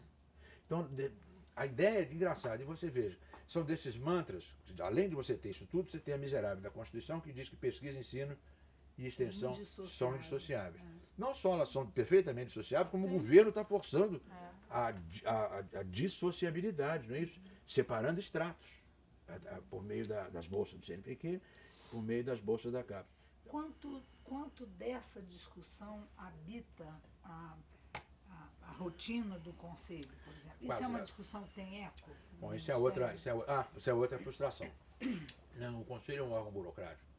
Ele é desenhado para frustrar qualquer intelectual que apareça lá. A não ser que você transforme aquilo em objeto de estudo e faça um livro. Então, cada problema que você tem, você, em vez de fazer um parecer, você estuda, vê como é que os outros países... Eu acompanhei o processo de enlouquecimento da Marilena Chaui no CNE. É engraçadíssimo, porque a Marilena é aquela mulher... Agora deu azar com esse negócio da classe média, né? Mas a Marilena é uma mulher combativa, doida para fazer discussões fundamentais, foi nomeada pelo Lula, que tem o maior apreço por ela, para o Conselho Nacional de Educação. Eu já estava lá quando a Marilena veio. Mas ela veio para reformar o sistema educacional brasileiro. Ela veio, você não faz ideia do que a Marilena ia fazer. E ela achava. Inclusive as primeiras entrevistas... Mas explicitava? Explicitava. Mas assim, é normal que se você estivesse na França, você ia achar a mesma coisa, você tinha razão. Porque tem um Conselho de Estado na França que faz isso. Tem discussões a fazer. No Brasil você despacha processo. É processo, é trâmite, processo, parecer, processo de autorização, você é um cartório. E a Marilena fez as grandes entrevistas, e é muito ruim essas entrevistas, porque mais ou menos é como os petistas falavam, mais ou menos assim, antes de nós era uma enorme bola de fogo, vieram os dinossauros, aí chegamos nós e a gente vai domesticar a terra, não é isso? é um pouco desse discurso. Antes de tudo, eu não é uma bola de fogo, e eu vim aqui para dizer o que esse conselho deve fazer da vida. E cada vez que eu vejo esse discurso de que depois dos dinossauros viemos nós, que é um discurso político muito típico, não é isso? É o que é o que o Bresser fez no prefácio do meu livro da Gramática Política. Se você olhar, ele diz: esse livro do Edson é muito bom, mas não vale nada. Porque nós acabamos com o clientelismo, com o corporativismo. Antes de nós, já tinha essa porcaria. Nós acabamos com isso tudo. Bola de fogo, dinossauro. Não é isso? Igualzinho o PT depois. Então, eu fiquei olhando os discursos da Marilena, mas é o seguinte: ela é uma pessoa de boa paz, ainda bem. Quando ela viu aquele monte de processos, tinha que fazer parecer. Aquilo é um inferno. Ela quase não consegue terminar. A gente conseguiu ajudar a fazer pareceres para que ela ficasse. Mas as reuniões são as coisas mais chatas. Eu conheço um que foi embora no primeiro dia. Foi nomeado para o Conselho Estadual de Educação. Ele sentou lá, puseram uma pilha de processo desse tamanho, ele falou: pois eu não vou voltar mais aqui. Foi embora. Chamado Simão Schwartzman. Nunca mais voltou. Ele falou: não volto, eu não vim aqui para fazer essa porcaria, para relatar o processo. Mas então, as discussões no Conselho são muito primitivas. São muito primitivas e elas são pressionadas por um processo de avaliação do MEC, que é igualmente primitivo. Vocês conhecem isso, vocês viram da Fundação Getúlio Vargas. Eu discutia com eles lá, eu digo: como é que vocês mandam alguém avaliar o curso de História da Fundação Getúlio Vargas, se essa gente que vai lá possivelmente estudou nos livros que a Fundação Getúlio Vargas fez? Vocês estão falando com as pessoas que escreveram os livros, quando o processo possivelmente vocês estudaram, ou os alunos de vocês estão estudando. Como é que vocês vão avaliar aquela gente? Não adianta, entra por um ouvido e sai pelo outro. Você deixa eles fazerem o curso que eles quiserem de uma vez e pronto. Então veja, você tem um sistema de avaliação que é completamente caolho. Você tem um sistema que é só de trâmite de processo. E ao mesmo tempo você tem um sistema em que o Conselho é órgão recursal. Tudo que o MEC diz não, cai lá para analisar se está certo ou está errado. E agora vai piorar, inclusive, com esse novo instituto que estão criando. Então, que instituto? Instituto Nacional de Supervisão, Avaliação e Regulação do Ensino Superior, chamado INSAIS, que é uma agência reguladora, está em trâmite no Congresso, já foi aprovado, em comissão, vai sair, é um pedido do MEC para criar um Instituto Nacional, uma agência reguladora para o ensino superior. Vai acontecer. Vão criar 500 cargos técnicos, burocráticos, uma carreira enorme, é um instituto caro, que vem aí para tirar do INEP o resto de função que o INEP tinha, para tirar do INEP a função de avaliação. Então vai haver uma agência reguladora. Então, de novo, o Brasil criou esse setor industrial privado de ensino superior, que tem 75% da matrícula, às vezes tem 80% da matrícula. Ora, obviamente, os processos desse setor ocupam a vida do MEC por completo. Porque o setor federal não precisa. A universidade pública já nasce com o nome de universidade no dia que a lei é aprovada. Pode não ter nada lá, mas já é universidade. E eles não dependem de regulação. Eles fazem o que quiserem, a regulação, portanto, a regulação só existe para o setor privado. A avaliação do setor público é mais ou menos irrelevante também, que não tem impacto sobre o setor privado, o setor público, porque ele oferece ensino gratuito, portanto, ele sempre terá uma demanda altíssima de alunos de boa qualidade. Então, veja, o Conselho Nacional de Educação e a Secretaria de Regulação do MEC vivem por conta dessa indústria que o governo criou, de indústria privada de ensino superior. Portanto, os processos... Olha, eu te dou um número, eu tenho um número de processos, eu tenho isso tudo ali. Processos por ano são... você passa 3 dias lá, você vota 35, 36 processos, mais ou menos 12 por dia. 12 por dia, você tira 8 horas de trabalho, mais umas horas que você tem que trabalhar particularmente com as pessoas. Você veja, você passa... É um processo atrás do outro, julgando, discutindo e votando. Não há tempo para uma conversa conceitual. E se você quiser, como a Marilena queria, fazer com discussões conceituais, as pessoas não têm paciência, naturalmente, porque tem um monte de processo que tem que despachar. Em segundo lugar, as pessoas não estão preparadas para isso, porque elas são gestoras. É um ex-reitor, um ex-administrador, um padre, não sei de onde. As pessoas não têm essa... Porque não é um conselho de Estado à la francesa, que tem lá os seus grandes intelectuais para discutir isso. Para pensar a ideia da educação. A gente não tem isso. Não tem, como o MEC odeia a ideia de que existe... Veja só, o governo brasileiro odeia qualquer independência. Agência reguladora independente, não gostamos. O Lula dizia isso é terceirização do Estado brasileiro, até que eles acabaram com a independência das agências durante um tempo. Conselho Nacional de Educação tem que depender do ministro. Então, ele não tem voz. O Conselho Nacional de Educação depende que o ministro homologue cada deliberação sua. Caso contrário, ele não tem voz. Portanto, ele não é um conselho de educação, ele é um órgão assessor dos caprichos do ministro. Nós conseguimos, uma época, por um acordo que eu fiz com o Fernando Haddad, que nós começávamos a ter voz autônoma. Então, havia algumas súmulas que o conselho definia e a gente assinava e elas tinham valor. Demorou 2 semanas para eles caçarem isso. Porque, obviamente, você não sabe se eu podia ter feito aquilo ou se aquilo era atribuição do ministro. O jurídico deles rapidamente achou que eu estava exorbitando, e eles não estavam errados, eu estava mesmo, para poder ver se criava uma voz mais autônoma. Então, o conselho é um órgão, todos os conselhos brasileiros, se você pensar, eles são órgãos sem autonomia pronta. Que referendam, né? Que referendam. As agências reguladoras são o mais próximo que você tem, porque elas são ouvidas, a nomeação dos diretores passa pelo Senado. Mas, de novo, as coisas quando começam a voltar a passar pelo Senado, você tem a captura política na ponta, lá no Senado. Então você começa a brigar por dirigentes. E o governo Lula acabou de estragar isso porque negociou as diretorias das agências reguladoras no Brasil inteiro. Entregou a ANP, a PCdoB, entregou a outra agência, não sei da fulano. Então, veja, na teoria do governo brasileiro sobre a sua relação com o Estado e sua relação com a sociedade, essa teoria não contém a ideia de que possa ter órgão autônomo. Primeiro porque eles acham que a autonomia é igual à soberania, o que é uma besteira. A autonomia poderia ter um significado muito importante. Então, isso é uma particularidade do Estado brasileiro? Isso é mais latino-americano ou isso é da lógica de poder? Olha, o modelo de agência reguladora nós copiamos dos Estados Unidos, mas não copiamos ele por inteiro.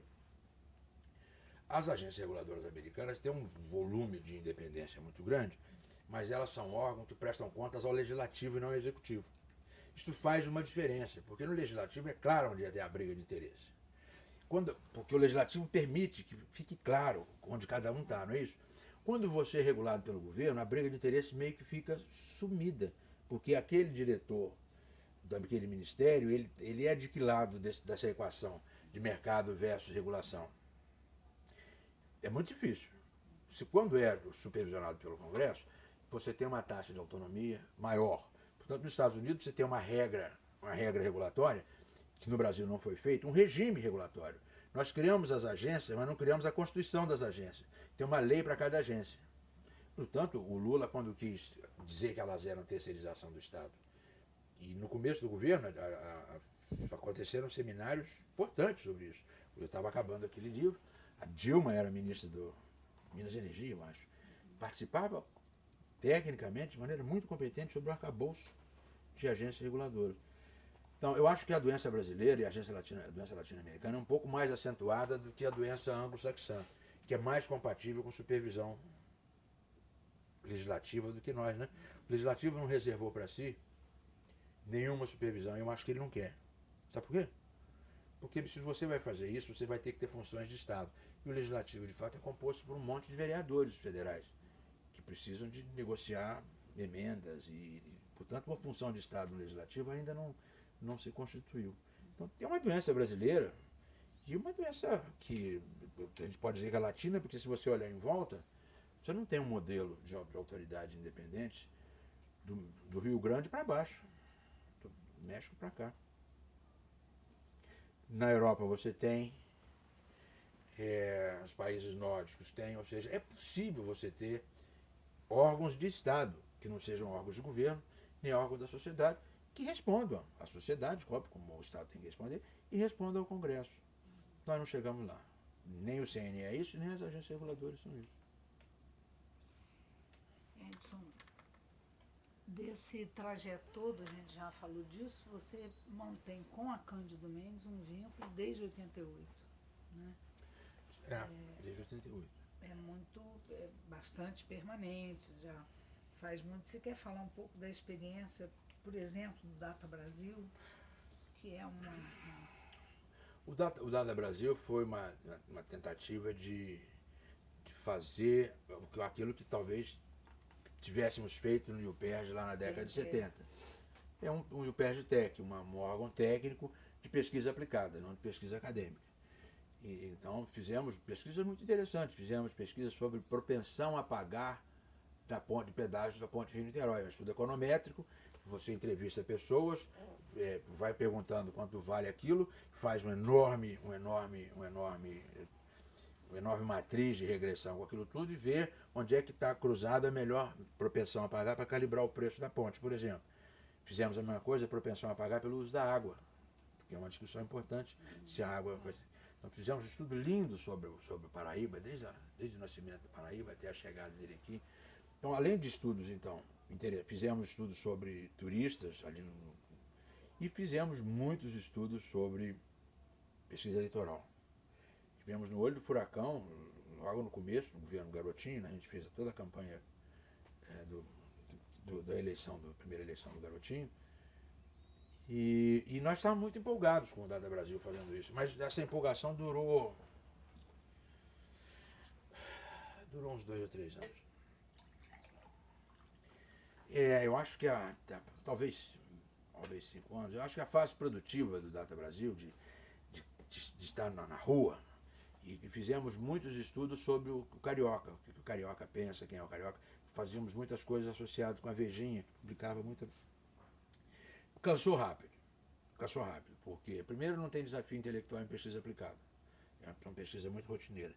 Mas isso não era um problema, porque você tem meninos que aprendem a fazer isso muito rapidamente e a gente faz isso rotineiramente, como uma fábrica de produção. A desistência se deu por causa dos políticos, porque aí, nos períodos eleitorais, nós ficamos completamente consumidos por pesquisa eleitoral. Era um monte de político aqui, vendo resultado, contratando, e junto com pesquisa eleitoral, junto com políticos, prefeitos, vereadores, deputados, vem uma opção de cheque sem fundo. E a gaveta... E aí você começa a perceber, assim, não vou lidar mais com isso. Lidar com uma coisa que não tem desafio intelectual. Lidar com pessoas cujo resultado para elas é o seguinte: se o resultado não for o que eu quero, é porque a pesquisa de vocês não é boa. Aí eles perguntam: vocês passaram na rua tal? Lá na rua tal eu tenho muitos votos. Aposto que vocês não perguntaram às pessoas da rua tal. Depois de um par de anos, isso te cansa, porque a estrutura política brasileira é tão primitiva que não dá para continuar. Quer dizer, então, houve um desestímulo para a gente continuar. E o Data Brasil foi se deixando de fazer essa parte prática, começou a fazer mais alianças e convênios com órgãos de governo, e devagarzinho meio que se estabeleceu como uma fundação de apoio da universidade, cuidando de cursos de pós-graduação, fazendo convênios para cursos de pós-graduação, que hoje é uma caixa meio vazia, que é como se fosse um ZEG, uma fundação de apoio da universidade. Ou seja, fez um ciclo da produção até a inação. Não decepciona muito, não. Eu acho que é muito difícil montar um instituto desse sem uma das duas condições. Uma, ou é você estritamente de mercado e você vira um empresário e vai fazer isso e viver disso, como a Census fez, como a Vox Populi fez, que são institutos razoavelmente novos, como o Instituto do Alberto, que saiu da Fundação, foi para São Paulo fazer o Instituto da Análise, fez. A Fundação tentou, também não progrediu, não é isso? Ou você vira estritamente empresarial, ou você tem que estar associado a alguma estrutura de ensino que dê estabilidade. Então, portanto, eu acho que faz sentido num instituto como o UPERJ, ou uma coisa como o CPDOC, ou dos cursos, né, você ter um componente de pesquisa de opinião, de pesquisa. Mas aí você precisaria, eu acho que precisa da realimentação do ensino. Então, eu acho que ou tem empresa, ou tem misturado com o ensino no meio do caminho, que era o nosso, que era nem empresa, nem ensino. Eu acho muito difícil institucionalizar. Eu achava que ainda... Quer dizer, ele se mantém como essa... Como uma caixa vazia, uma fundação de apoio. Mas o grupo que trabalha comigo aqui, que a gente criou o Observatório Universitário, que é um grupo de pesquisa, que é uma ONG de pesquisa que se dedica a assuntos, ou seja, pelo menos se dedicou durante esses 10, 11 anos em que eu estive envolvido com a questão de regulação e política de ensino superior comparado. O observatório ainda mantém alguma vivacidade, mas ele só mantém porque ele não trabalha para ninguém, não faz dinheiro nenhum, é a agenda que a gente faz. Quando a gente tem um texto, a gente diz, esse texto é do observatório, põe lá. Mas então é meio que em universidades privadas e vinculadas possivelmente ao mercado só, é muito difícil você manter acesa qualquer chama de pesquisa, se a universidade vive de mensalidade da graduação, que não é o caso da fundação. Eu já estou caminhando para você descansar, mas queria te ouvir em duas coisas ainda. Primeiro, a atividade de magistério, a gente falou pouco disso. E como foi a sua experiência, você de fato teve, mas de uma maneira também singular, né? Então... Foi muito curta.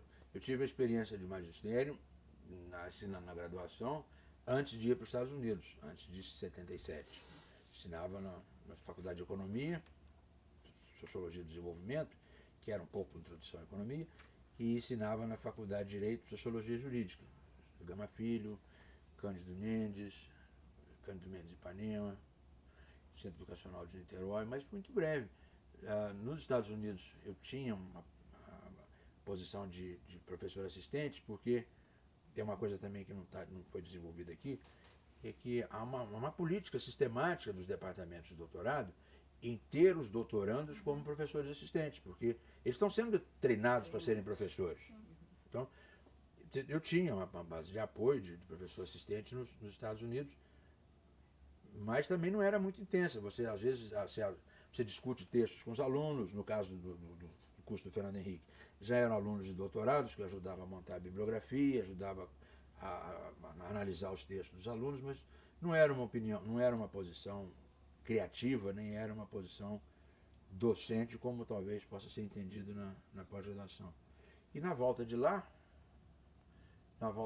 nada. Teve experiência com a escola de governo.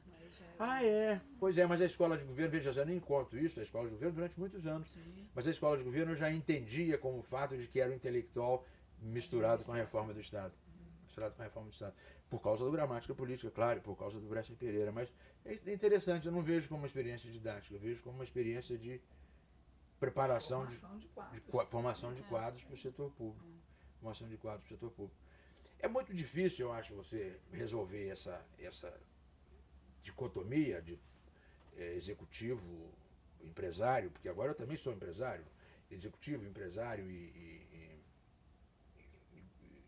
analista intelectual, porque eu tenho a impressão que um doutorado, quando você resolve fazer um doutorado integral no exterior, meio que me lembra o trabalho do Celso Castro sobre a caserna.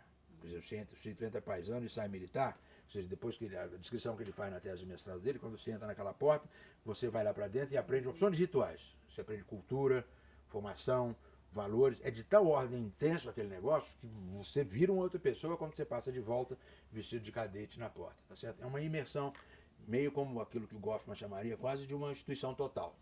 Põe você lá dentro e você refaz a cabeça. A sensação que eu tenho é que um doutorado residencial, como nos Estados Unidos eu fiz, ele é parecido com a experiência da caserna. Porque você fica,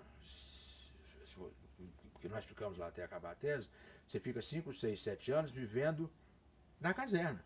Você mora ao lado de estudantes de doutorado. Você mora numa vila que é de estudantes de pós-graduação, não tem nenhum estudante. Mora numa vila de apartamentos de 2 quartos, portanto todo mundo tem filhos. Mas você tem ao seu lado físicos, químicos, biólogos, sociólogos, etc., no seu quarteirão. Então, é uma vida voltada para o doutoramento, e muito diversa. Quando você vai para a universidade, você vive exclusivamente daquilo. Se você passa 6, 7 anos fazendo isso, me parece muito parecido com a experiência do cadete que vai virar aspirante. Você refaz a cabeça de tal ordem que você prepara a sua vida para aquela... Meus colegas de doutorado são todos professores nos Estados Unidos. Todos eles. Raro. Tem um de economia, qual que foi para o Banco Mundial. Os economistas um pouco diferentes, porque eles vão mesmo para o Banco Mundial. Ou alguns ficam na universidade. Mas os outros químicos, físicos, cientistas sociais, todos voltados para a vida acadêmica. Então, quando você volta para o Brasil, tendo passado por uma experiência de caserna como essa, muito intensa, fica meio difícil você fazer um papel novo. Se fosse nos doutorados aqui, eles não são doutorados tempo integral. Eles não são doutorados de caserna, não são residenciais. Nem os professores, nem os alunos, tá certo? São doutorados semi-integrais nesse sentido. Então, a identidade, quando você sai de uma caserna muito forte dessa, ela tem que ser retrabalhada de algum jeito. Porque eu acho que você não consegue desvestir nunca mais a educação que te deram. Que é o fato que você foi educado para fazer pesquisa autônoma. Quando eles te dão um título de doutor, é porque estão dizendo, você já sabe fazer, você pode treinar os outros. E esse é o único pedaço da identidade que eu acho que eu consegui manter. Ter sempre os meninos aqui em processo de treinamento e em processo de que estão indo para outro lugar depois. Mas a relação com o setor privado exige esse ajuste inescapável com o setor público igualmente, exceto no IPEA. Porque o IPEA não é mais, era um órgão de pesquisa estrito sensu. Ali, se você voltasse ao doutoramento e ficasse ali como pesquisador, a identidade estava garantida. E você é empresário de quê? Eu sou empresário do setor educacional. Eu aprendi uma porção de coisas e aprendi que eu não podia viver da Cândido Mendes, porque a Cândido Mendes, o salário, eu deveria ter um salário, eu tenho um salário formalmente considerado um salário executivo compatível com o mercado, só que eles não pagam, ele fica lá na carteira, todo mês eu recebo o contra-cheque, mas não recebo. Então, se eu fosse viver disso, eu percebi muito cedo que eu não ia conseguir sobreviver. Por conta da experiência do Data Brasil, eu percebi, por conta da experiência antiga do IUPERJ, eu percebi rapidamente que você tem valores que você pode colocar no mercado e conseguir viver com eles de uma maneira adequada. E eu criei um instituto chamado AVM, que faz ainda programas de pós-graduação, e ele se transformou numa faculdade separada. Tem uma faculdade integrada AVM, que fica aqui na Rua do Carmo, da qual eu sou o diretor-geral e sou um dos sócios, tem 2 sócios dessa faculdade. E é uma faculdade bem arrumadinha, bem feita, tem curso de pós-graduação robusto, tem 6 mil alunos de pós-graduação e tem 1.000 alunos de graduação, exclusivamente educação à distância. É a única, só tem 2 no Brasil que vivem exclusivamente educação à distância. É uma de administração de empresa em Brasília e o AVM aqui. Só tem graduação à distância. A graduação à distância. Então, assim, dá uma renda, te dá uma tranquilidade, te dá uma independência econômica, que te dá uma independência mental de todo jeito. E lidar com a educação à distância foi um prazer, porque é um público. Tiraram notas altíssimas, tiraram nota 4 e 5 nos exames do ENAD. Aí você vai ver quem são. São os alunos de pedagogia, por exemplo. São mulheres de 35 anos, entre 35 e 40, com alguma carreira, que tem a disciplina e a vontade de estudar com a idade madura. Nenhum menino de 18 anos fica. É um público muito especial e é um público que, primeiro, tem uma parte do público que vai lá porque acha que vai ganhar um diploma. Quando descobre rapidamente que aquilo dá mais trabalho do que daria numa sala de aula, porque você tem que ter disciplina, tem que ter horários, tem que dar conta daquilo, fica um público muito interessante na educação à distância, mas não é muito grande. Então, veja, eu sou empresário por causa disso. E que cursos são?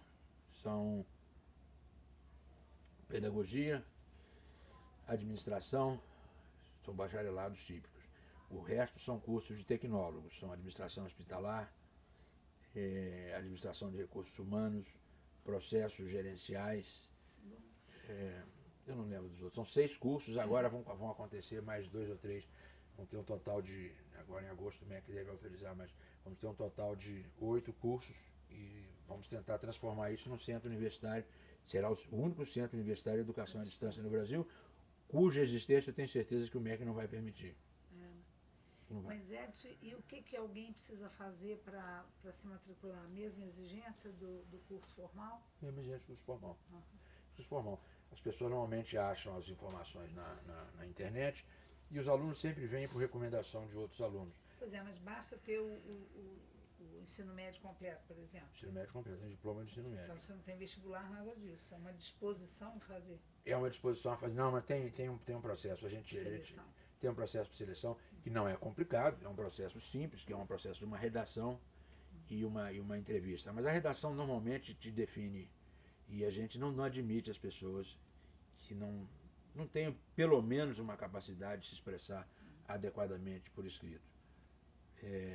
Tem gente que acha que a gente não deve fazer isso, que deve fazer o modelo argentino, que a entrada é livre.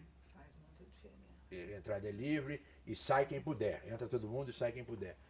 A gente achou que não vale a pena isso, porque é uma trabalheira infernal, principalmente a educação à distância. Você meio que aí vira babado os estudantes. Então a gente prefere estudante mais maduro, mais autônomo e independente. Por que não vai o MEC não vai deixar? Porque o MEC acha que para você ter, por isso que só tem uma no Brasil de educação à distância, porque o MEC acha, duas, o MEC acha que para você oferecer educação à distância você tem que ter experiência com educação presencial. O que é uma sandice, porque são dois modos completamente diferentes. Não faz nenhum sentido. Não, mas para o MEC faz todo sentido. Faz todo sentido.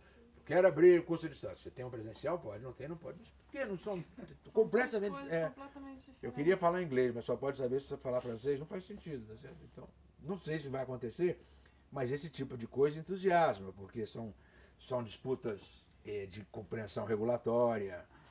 E além dessa coisa de empresário estrito senso, eu sou chamado muito para fazer conferências, vivo num circuito de conferências, menos hoje, mas vivo num circuito de conferências, e num circuito meio que de... Muito de imprensa, de formação de opinião também.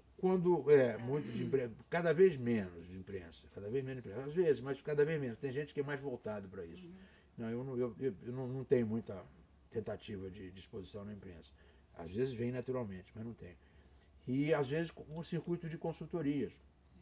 De consultorias simples, por exemplo, agora a criação desse Instituto Nacional de Regulação, não sei das quantas. Os grandes conglomerados precisavam ouvir algumas pessoas sobre modelos regulatórios. Mas aí eu e meus meninos estudamos, a gente conhece o que acontece nos outros países. Então, eles às vezes encomendam um texto, ou simplesmente, às vezes, tem uma reunião. Que é bom, que se mantém ativo e estimulado para estudar. A Cândido Mendes, portanto, é mais uma associação de um casamento antigo que não poderia acontecer se eu não tivesse me divorciado antes para ter independência. Duas coisas só, prometo, mas sempre. Eu não me canso, não. Então, a primeira é que recentemente você voltou, é por isso que eu estou falando da imprensa, a propósito da movimentação cívica de junho, isso voltou ao seu livro lá, da Revolta das Barcas. E eu fico impressionada porque eu te falei que os estudantes leram com muito gosto, muito impressionados. Talvez até pelo fato de terem visto que não é tão absolutamente singular, nem único, nem o que está acontecendo, né? Foi assim para você também? Você voltou com essa... Não, é porque não fui completamente. Sempre que tem alguma coisa, aparece algum repórter, CBN, as rádios, ou às vezes a televisão, sempre que tem alguma encrenca em transporte, e as barcas aqui são prósperas em arranjar encrenca para as pessoas, tá certo? Sempre aparece alguém quando tem algum movimento de violência ou algum tumulto em transporte.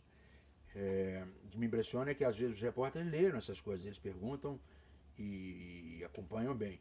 Obviamente, enquanto a Lúcia Hipólito estava na CBN, isso era um pouco mais frequente. Mas aparece também a imprensa por causa de questões de reforma do Estado, por causa do livro de agências reguladoras, tem um circuito que é paralelo, às vezes o circuito mais de economia política, o circuito mais de administração pública, e continua a ter gente que às vezes aparece por aqui por causa da gramática política na hora de interpretações. Então, mas é muito infrequente, porque há intelectuais que eu chamaria de intelectuais públicos que se voluntarizam para estar presente no mercado de opiniões, não é isso? Publicam e disputam. É um tipo de função, é um tipo de papel apropriado para advogados, para cientistas sociais, etc. Eu não me sinto confortável nesse papel, porque eu acho que ele requisita que você tenha opinião sobre tudo, e tenha opinião muito instantânea. E acho que a opinião sobre tudo e a opinião instantânea, ela tem um risco danado, porque você só consegue ser razoável se você tiver um cunho ideológico que seja provocativo no intelectual público. Sim. Você pode reparar que é raro o intelectual público que seja isento. Ele sempre tem um lado da equação que sustenta a posição pública dele. E ao mesmo tempo você tem opinião sobre o instantâneo, você viu agora episódios horríveis de pessoas que tiveram opinião sobre os movimentos, tiveram que voltar atrás de uma maneira. Então eu acho que esse é um perfil de intelectual muito útil. Tem um livro interessantíssimo do Posner, que é um advogado americano, sobre o intelectual público, tipo Henry Kissinger e outros tais. Então eu evito um pouco essa exposição. Se o que a gente sabe tem valor, tudo bem. Se o que a gente sabe não tem valor, a outra coisa que as pessoas fazem nessa época é que algumas pessoas vivem disso monetariamente. E eu estabeleci como princípio fundamental de que as coisas que eu aprendi, porque eu estudei nas universidades públicas, ou porque mesmo que durante um tempo eu tive bolsa do setor público para me fazer doutorado, eu acho que eu não tenho direito de me remunerar em nada que eu saiba por conta disso. Então, eu acho que é uma postura correta, porque diabo, me deram isso, por que eu vou cobrar agora para falar sobre essas coisas? Então não acho que eu tenha muita cara do que vai para a imprensa, não. Eu sei que não. Edson, esse projeto é um projeto de trajetória de cientistas sociais em países de língua portuguesa. A sua própria trajetória teve pouco que ver nesse sentido da formação, de aprendizado com Portugal, por exemplo, né? Mas acho até que tivemos uma relação muito mais distanciada nesse sentido das ciências sociais daqui e de lá. Você tem alguma opinião sobre isso? Você acha que vale a pena? Você acha que essa é uma aproximação que pode render? Acho que pode render. Acho que pode render porque eu acho que os dois países estão num processo de reflexão sobre como é que toca isso para frente. Portugal é um pouco mais difícil do que a gente, porque o processo de Bolonha pegou Portugal numa situação muito peculiar. Porque as faculdades profissionalizantes meio que tiveram que se entregar ao processo de integração europeia, de uma mudança da formação de graduação em Portugal, não é isso? O que cria uma dinâmica complicada sobre como é que é a pós-graduação, porque o processo de Bolonha inventou aquele negócio 3 mais 2 mais 3. Portanto, você fez uma graduação de 3 anos, com alguma tintura profissional, mesmo se for pequena, mas você espera uma profissionalização em mais 2 com mestrados orientados para a profissão. E um doutorado de mais de 3 anos, que seria para a formação acadêmica. Eu acho que Portugal não completou a transição. Alguns países não completaram a transição nessa direção. Então, acho que tem muito a conversar, porque a própria formulação dos programas de pós-graduação, os programas de doutorado, eu acho que estão precisando de uma reflexão substantiva lá e cá. O que nós vamos fazer com isso? O que é isso? Por isso que eu gosto desses camaradas aqui, da Carnegie Foundation, que dizem, tem uma discussão sobre o processo de formação, que é um defeito em Portugal e é um defeito aqui, que as pessoas consideram, que entendem de ensino superior, porque trabalham no ensino superior, não transformam aquilo em objeto de estudo. E já é suficientemente complexo para ser um objeto de estudo em si. Tanto é que Bolonha colocou esse processo. Então, acho que, por exemplo, você tem no Porto uma eu acho que está lá ainda, do Amaral, uma ONG, eu não sei se está associada à Universidade do Porto, que só lida com os estudos sobre ensino superior. E tem uns autores importantes, inclusive, publicam sobre a evolução de Bolonha no mundo europeu. Então, eu não sei quanto Portugal está usando adequadamente esse tipo de reflexão que cresceu lá. E no Brasil não tem reflexão nenhuma. Não tem. Nós consideramos os professores de ensino, qualquer professor acha que é especialista no ensino superior porque está no ensino superior. Então, acho que essa contribuição poderia crescer num sentido que a gente ainda não viu, que é transformar isso em objeto de estudo. Mas aí tem um outro problema que vem junto, que é o que fazer com o setor privado nesse processo. Portugal começa a ter as dores de lidar com o setor privado. É pequeno, é incipiente, mas está começando, está chegando. Agora, há algumas empresas de Portugal, como o grupo Unileia, por exemplo. A Unileia já está no Brasil, é sócia da AVM, a Unileia.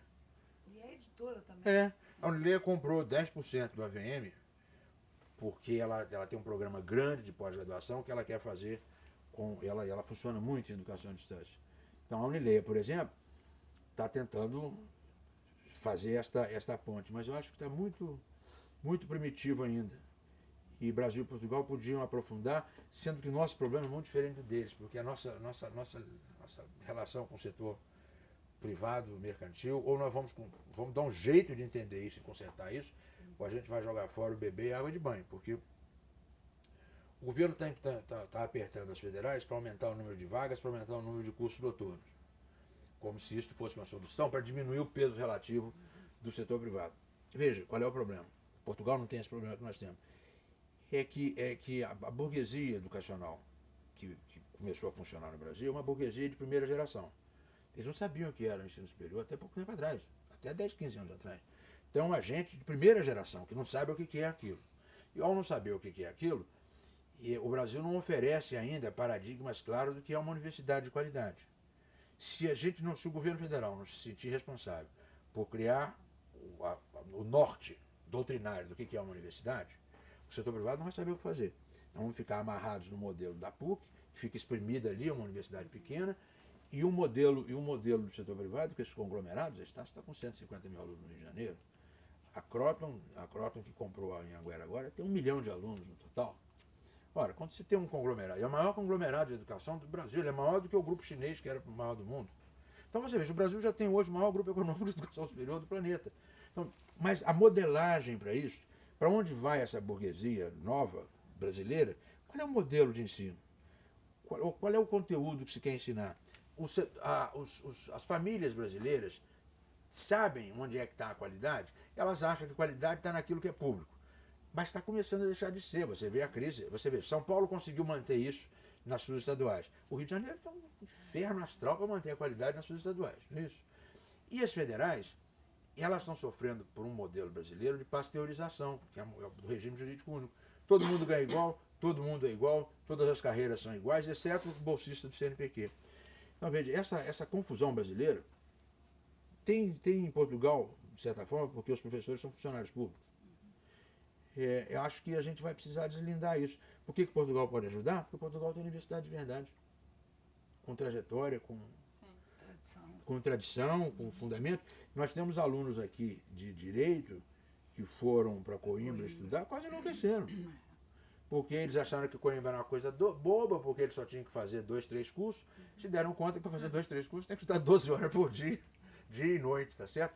Esse modelo de universidade no qual quem trabalha é o aluno, é um modelo que nós não temos. Nós temos um modelo de aulificação. Ou seja, a educação brasileira é transformada em hora-aula, não é isso? Saiu dali, se você pegar as pesquisas de opinião dos alunos, pega o Provão e pega o ENAD, a média de tempo que 60%, 70% dos alunos estudam é 3 horas por semana. C.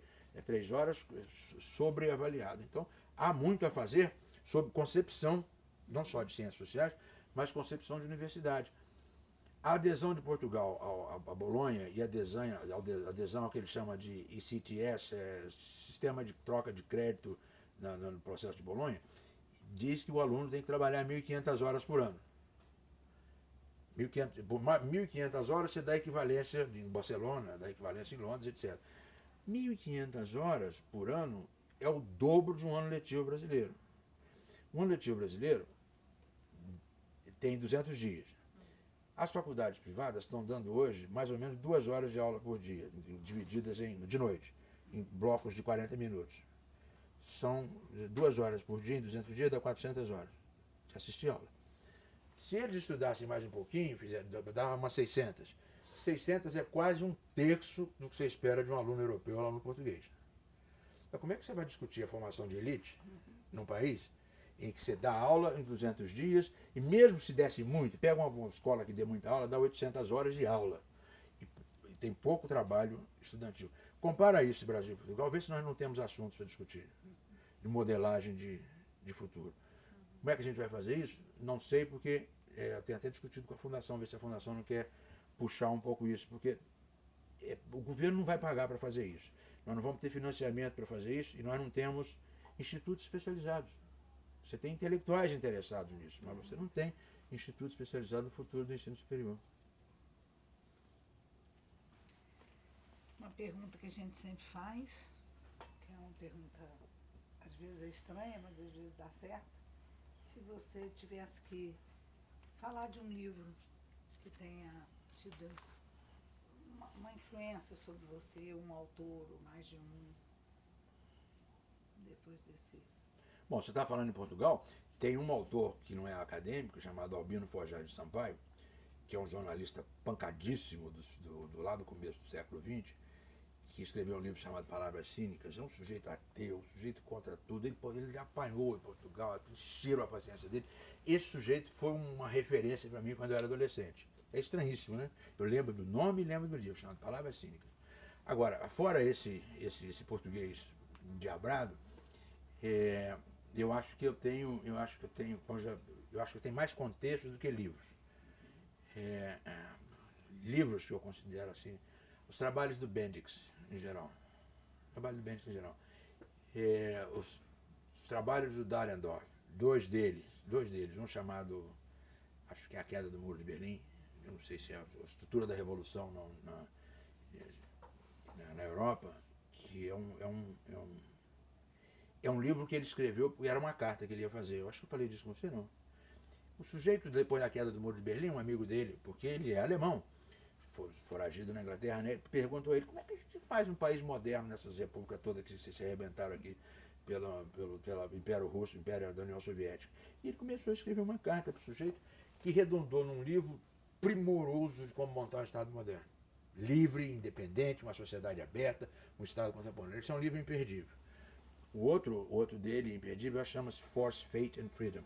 É um livro. Os livros do Hirschman.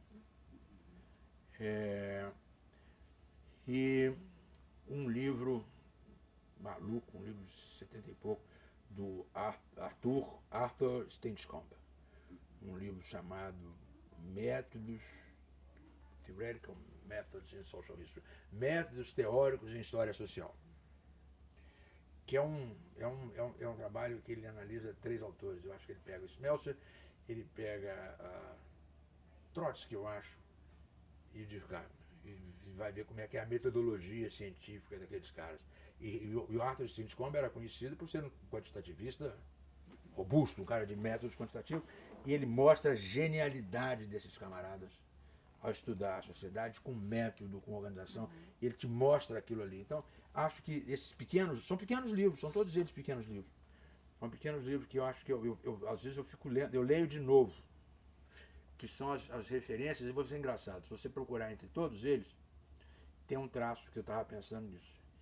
E obviamente, o Bendix tem uns pedaços de Weber que vem de contrabando por dentro. Você sabe qual é o traço entre todos eles?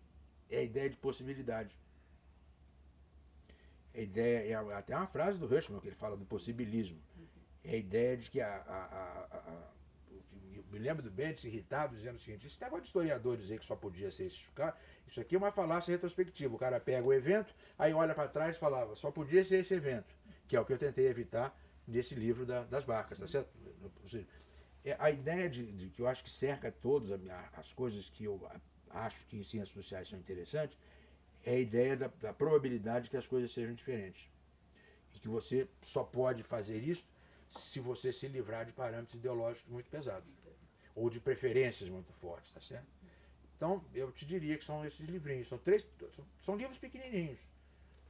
Mas eu acho que eles condensam a metodologia. O Bendix não, são livros mais robustos, mas condensam a metodologia de uma forma tão interessante que eu acho que eles contêm uma formação completa.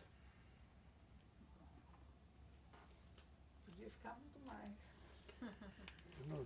Você tem que me orientar mais, porque senão eu me perco. Muito obrigada, Foi Edson. ótimo. Muito bom. Muito obrigada.